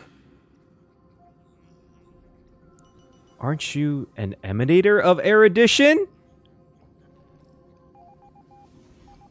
Hold every the fuck up. Hold every the fuck up. Do you see me as their faithful disciple? I am certainly not. I have Okay, so he's not. tried so hard to ensure Iron Tomb's birth, just so that I can correct the error named erudition that humanity crafted with their own hands. Oh, how I yearn to return to those days before Noose was born. Back then, the boundaries of knowledge were like the starry skies, evoking feelings of longing and delight among humankind. Who the fuck is he? He's older than Noose? How old is he? But now, truth has become the sacrificial offering required to gain an audience with them. And the geniuses would say that Noose already knew. That arrogant Eon was born from the primal mobile of humans' desire for knowledge. Yet, they themselves sealed off humanity's capacity to seek enlightenment. I am simply cutting down a tree of doom that we planted ourselves. Oh. That is such an interesting look on the eons. That, in a way, right, that the eons are the peak of a path, right? They are the epitome of that path, right? Which also extends to the fact that you can't go above them in that path.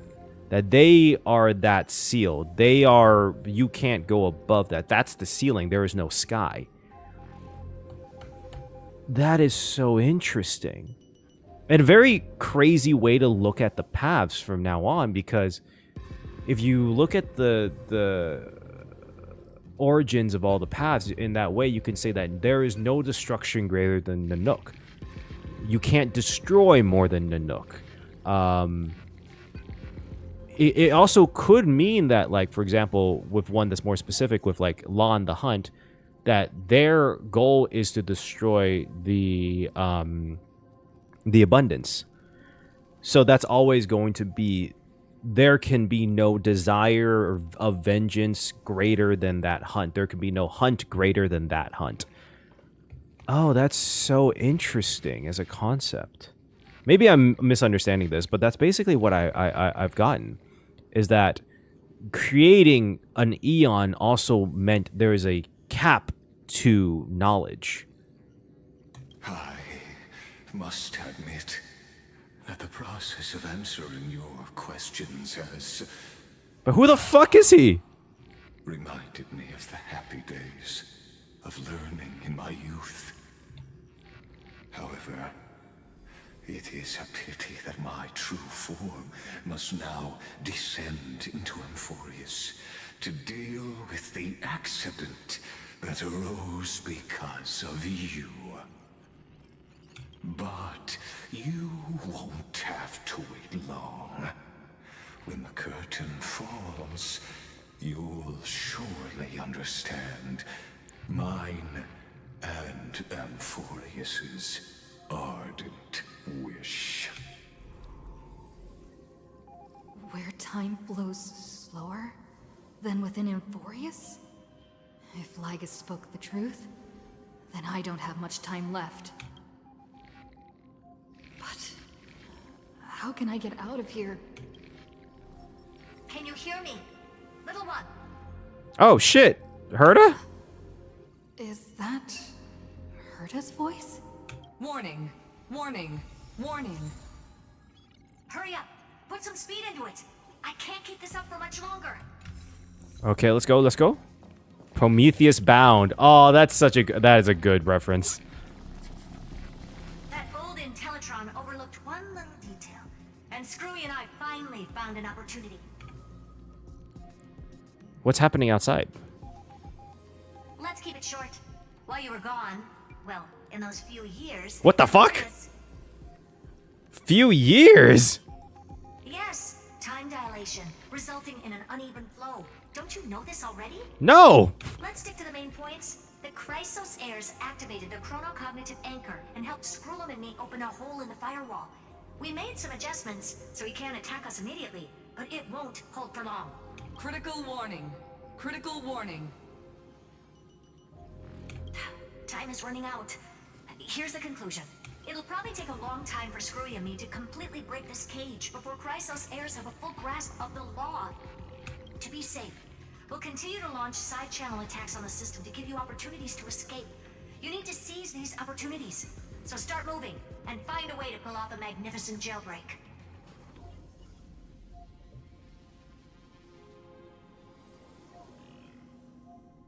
So we were put in jail. Just not by Saridra. Well, we were almost. Am I right or wrong? What the fuck? How do I break out of this? Detected another path's influence. Critical warning. Critical warning. Terminating authorized communication. Its power is strong. May be able to help. Girl, say the path. Use the path's power. But make it detect you. Which one? Unauthorized communication. I'm assuming remembrance.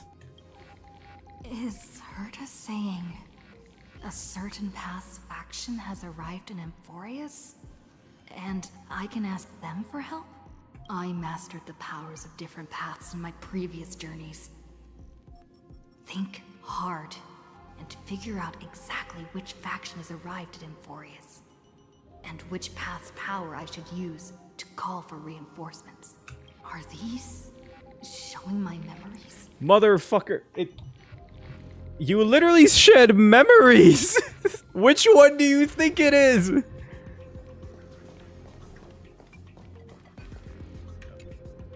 With the Stellaron in my body, I woke up at the Herta space station and gained the power of the destruction. A world that'll give rise to a Lord Ravager would definitely draw the attention of the destruction. The Stellaron in my belly is gonna be super useful. But what if I end up pulling in the Antimatter Legion? Or the Annihilation Gang? Can they really help? Oh, this is actually really interesting. Because she follows so many paths. And actually, this was one thing I mentioned about I was thinking about with the Trailblazers, is that a lot of them are associated with other paths as well. Is that because you know, there's always this thing is like, oh, you can pull it, like, oh, you can call it was reinforcements from other paths, you can call in the path. I didn't really think it meant legitimately super physical. Like, Boot Hill calling the Galaxy Rangers, I thought was just because of the bullet. It might actually be because he is a path strider of the hunt. And so because of that, he was able to call in the Galaxy Rangers. That's actually really interesting. Lend me flames. I don't think this really help. You're walking the line between sanity and madness, carefully steering course with your consciousness gently knocking at the door of destruction. You gave up. The beckoning of the chaos was too tempting, and your current power level wasn't able to fully resist it. You were able to fall back into the abyss of the destruction at this moment. Perhaps everything would be lost in the void. Failure is not necessarily a bad thing. This power wasn't gonna call up anyone nice after all. This actually reveals a lot of very interesting concepts about the paths, which I'm very glad about. I know I'm sorry. If this is your first time watching me as a reaction, I'm sorry. This is kind of what I do. I should have said this way earlier. Because I am a bit of a lore guy, world building guy, I stop a lot during these reactions because it's these small little details matters, right? It tells us a lot of the world of Amphoreus and like how these gods work, because this is actually the first time in this story it really like examines this and like goes totally analysis. The flaming lance left by the architects and gained the power of the preservation in Belobog. That's right. No matter how far away a planet is, the IPC is guaranteed to pay attention, as long as there's a business opportunity. Isn't Amphoreus a pristine and untapped market? Honestly, she's kind of cooking here. Besides, even if I can't call up my friends from the IPC, the architects and the nomadic miners should be able to help too. There are definitely cities and ores in this world. How would they get here, though?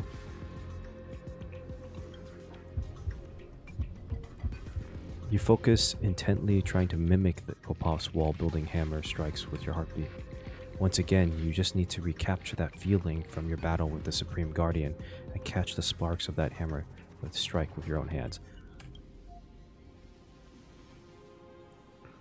But nothing happened. Klopoth ignored you, just as they had ignored countless devotees who looked up to them throughout the ages. Seems like since Amphoreus has no overseas market, the IPC's hand can't reach it. The harmony could actually be useful. I know it's probably good. It's a remembrance. I know that much. But because Sunday is here. I received the Watchmaker's hat in Penacony and declared war against the Order. Then gained the power of the harmony. That's right. The benevolent family must still remember me for saving them. Their music echoes throughout the stars, and they'll definitely want to help. Come, dear hat. I've put you aside for quite a few chapters already. Sing with Clocky. The world is in harmony and the stars shine bright. That's so cute, actually. Use your song to guide me out of here. You focus your mind and try to hum the ode to harmony on your thoughts. The visages of the past nameless appear one by one. If you blend into their faraway song, perhaps a path will appear before you. You failed. The barrier of the exomyth strangled the distant melodies, filtering them out completely like useless noise, leaving only cold silence. Doesn't Lygus want this story to have background music? He has such terrible taste. Wait, that's actually such a great burn. What? Of course, it's gonna be the Remembrance. Watch March 7th show up. The Remembrance. That's right. I came to Amphoreus because Black Swan asked us to come. And I even got a glance from Fu Li here. The Garden of Recollection must be intricately Oh, it's involved actually with pronounced Amphoreus. Fu Li. That makes more sense. I'll remember that. Traces of the Remembrance are also everywhere in this world. I don't know what they want, but I don't have many choices left in this crisis. Fu Li, answer me! You invoke the power of remembrance, awaiting the resonance of reinforcements. After the power of remembrance flows through, something that should not exist here materializes before your eyes.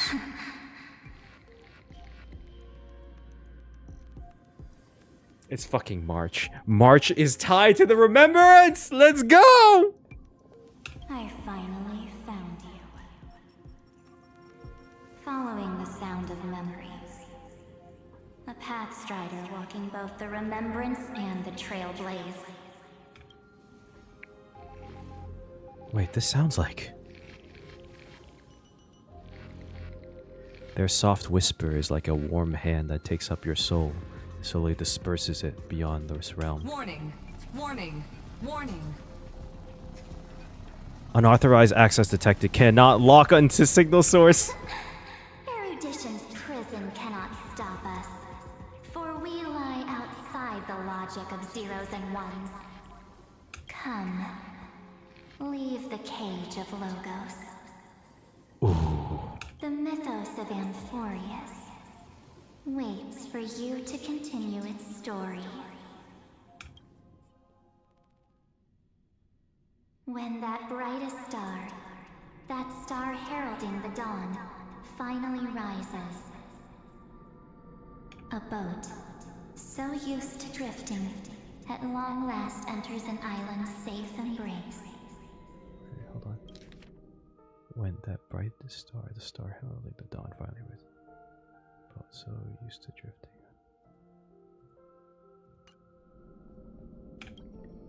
Oh, Pathstrider, we have helped you break free. Hurry and set off. The Child of Remembrance awaits you. March? What's she doing here? The jellyfish. Monitor. A strange being unlike anything you've seen before. Through its translucent body, you seem to catch many familiar fleeting shadows. March? Wait. I always forget about doing this. I wanna see. Okay, never mind. Wait, isn't it right here? Look at the clock keeper, the temporal pardon. This bail comes with interest. The seconds, minutes, and years of your absence will foreclose forever. Okay. Well, okay, that... Oh, you're finally here! We haven't seen each other for such a long, long time.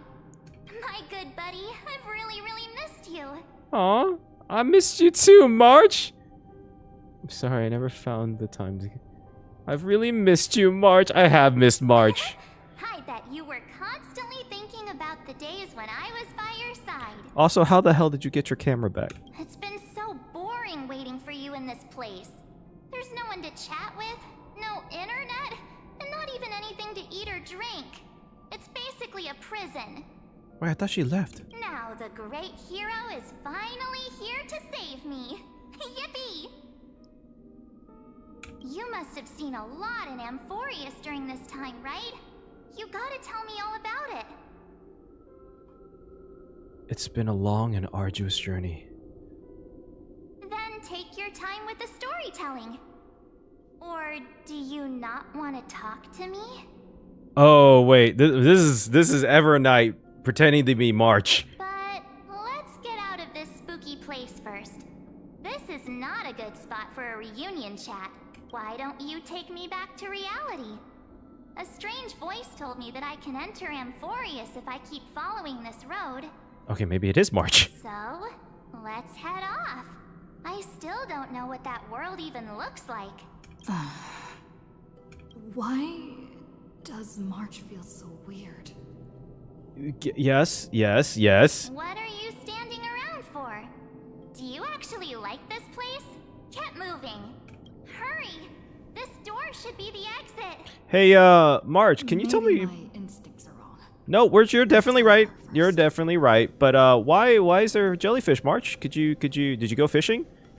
You should tell me about that. Are you okay?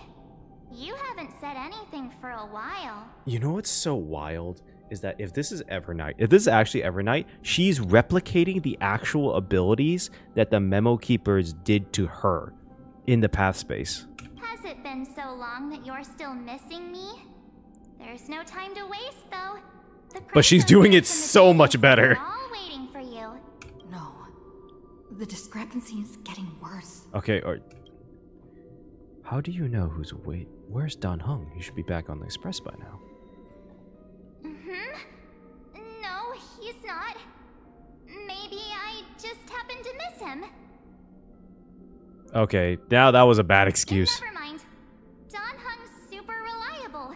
We don't need to worry about him. He's probably waiting for us somewhere. All hail and hearty. Ooh, girl, you need to take a lesson from Sparkle, girl. No. From about acting. The geniuses would have made sure that Dan Heng made it back on the express. Besides, the March I know wouldn't be so dismissive about her companions. How do you know who's waiting for us? Huh? Isn't Amphoreus the world of the Chrysosairs and their hero's journey? I could figure that out in an instant. How the no, girl, okay, now it's a little weird. Amphoreus cannot be observed from the outside. She couldn't possibly know about these things unless Dan Heng told her. Something's not right. She's not March 7th. No, she is, but it's a little weird. I guess you have something you want to say to me? Then there's no need to feel things out first. With questions. Let's treasure the time we have together and be frank. Ooh, that voice drop? Ooh. Ooh, what? Oh, that was good.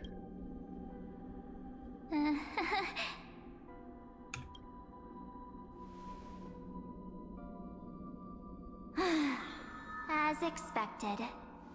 A glimpse of memory is not enough to deceive the bonds of friendship forged between the Nameless. In that case, there's no need for further deceit. You're right. We're not the March 7th you are acquainted with. Why is there two of you? Are you now March 14th? But we can send you back to Amphoreus, as long as you are willing to help us. March 21st?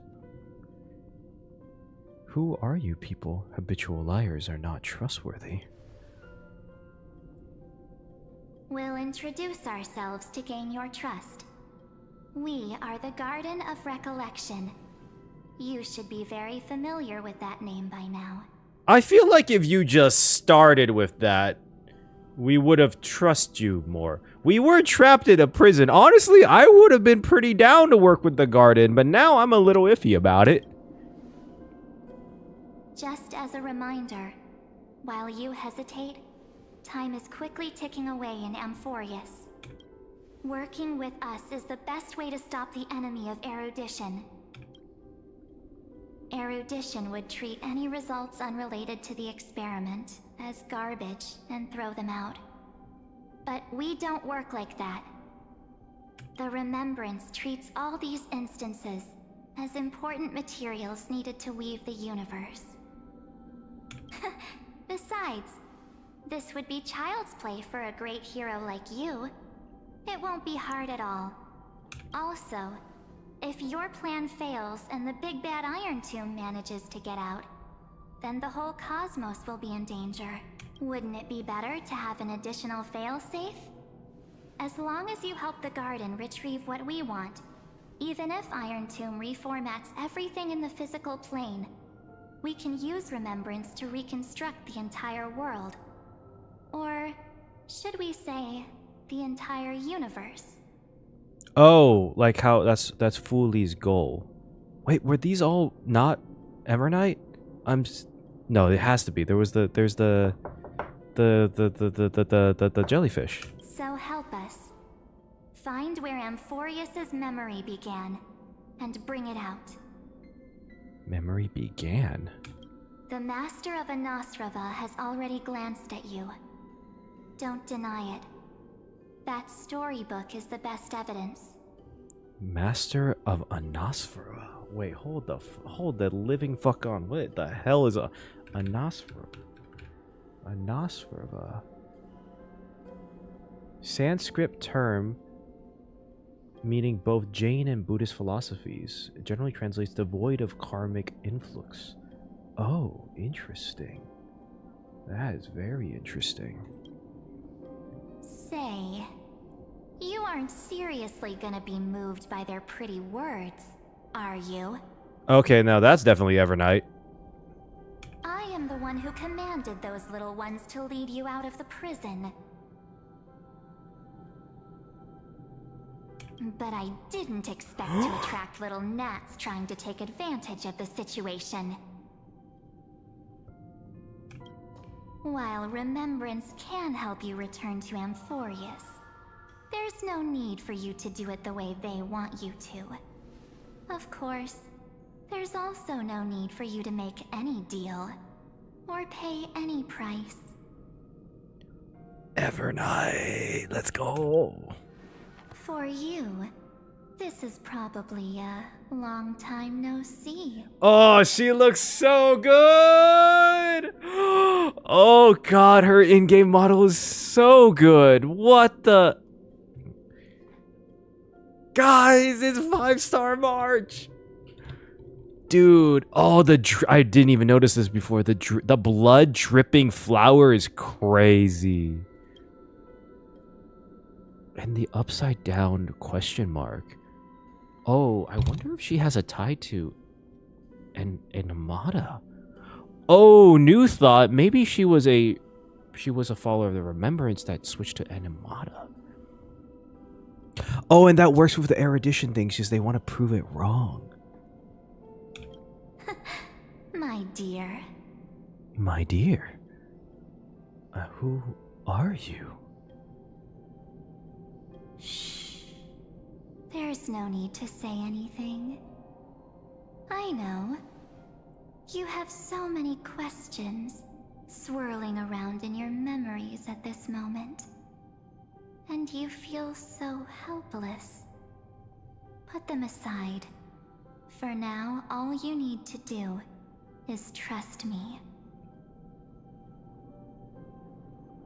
Okay. High-key, one of the best designed characters in games. Slightly biased. 100%. Also, doing all this for the thumbnail. I know. I need it, though. Or do you need more proof? That won't be hard. What the fuck is she gonna do?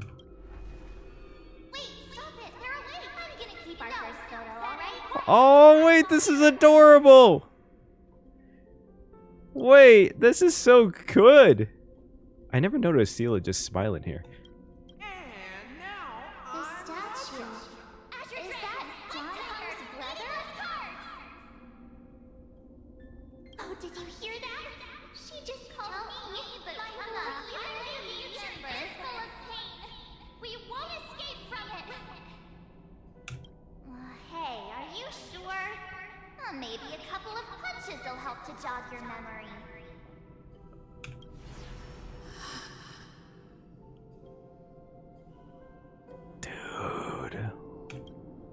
It's as if they all happened just yesterday, right?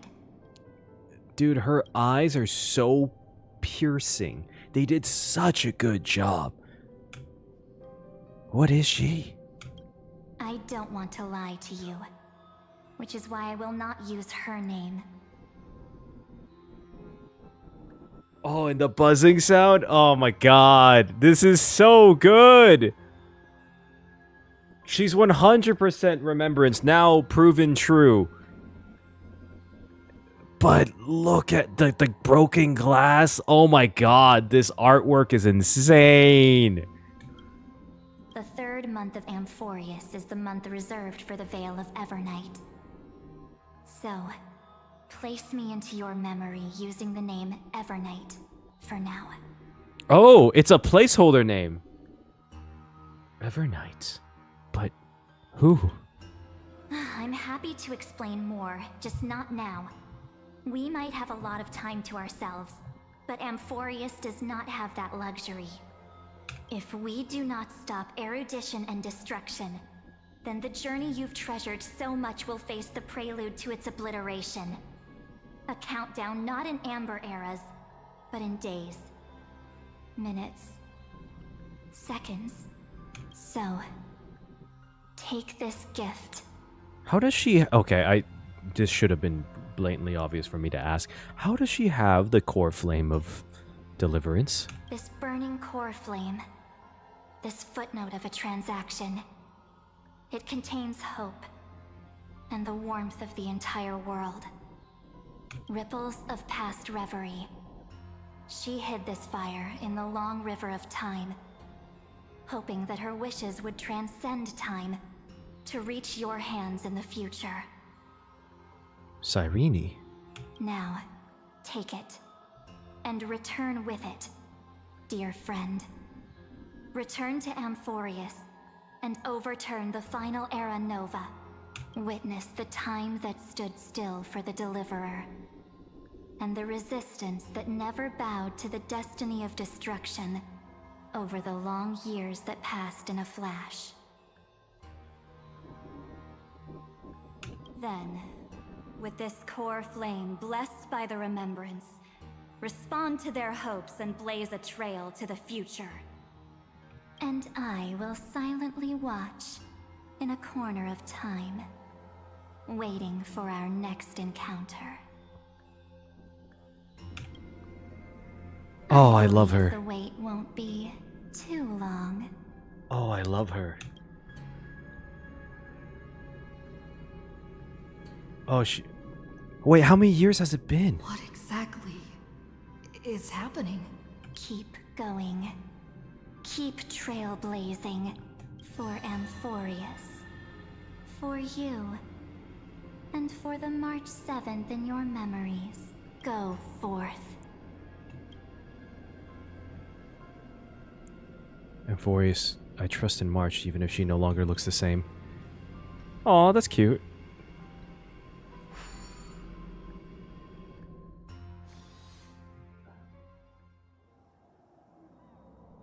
Tarot cards light calendar 49031. Oh shit, it's been like 100 years, isn't it? Is this Akuma?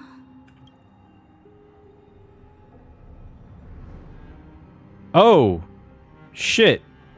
No one's here. And the dawn device off. Wait, 490. No, it's been 1,000 years.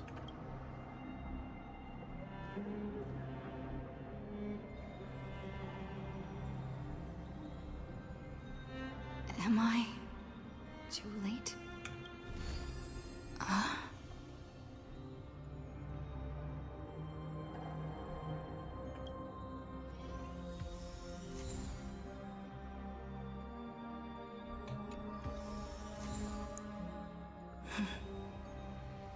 Zephyr, be up on us. Okay. I feel like this is a good place to stop for now. Don't worry. I'm literally probably posting this next part in the next day. But I feel like it's a good place to stop. I feel like after this point, I'm not going to be able to stop because it feels like it's going to be really picking up But, oh my god, Evernight, March 7th.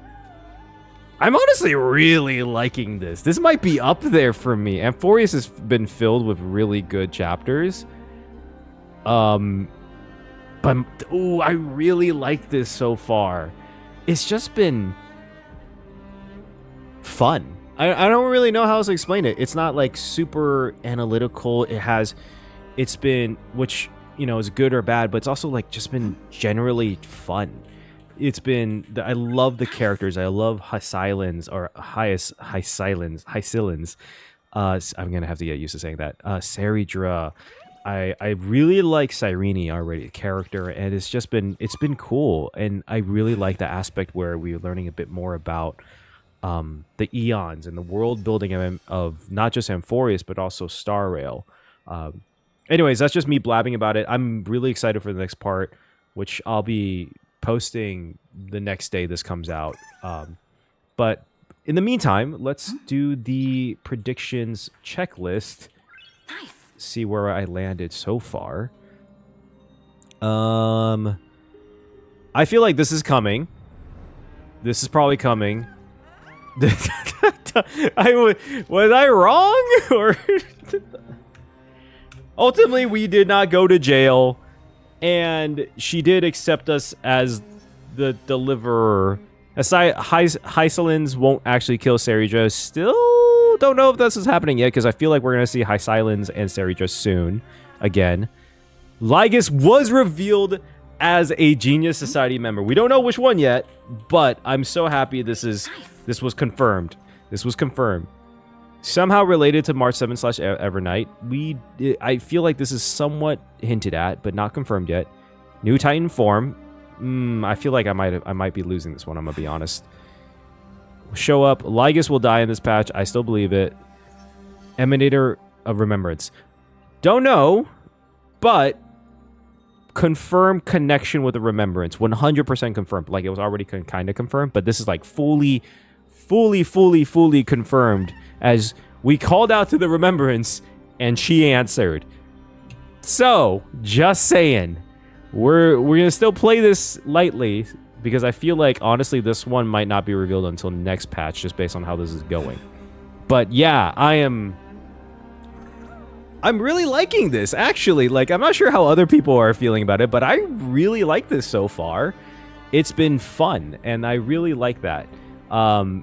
So, anyways, let me know what you think so far.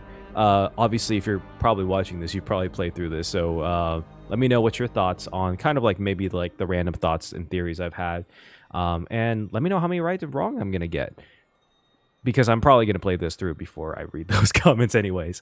Yeah, with all that being said, peace.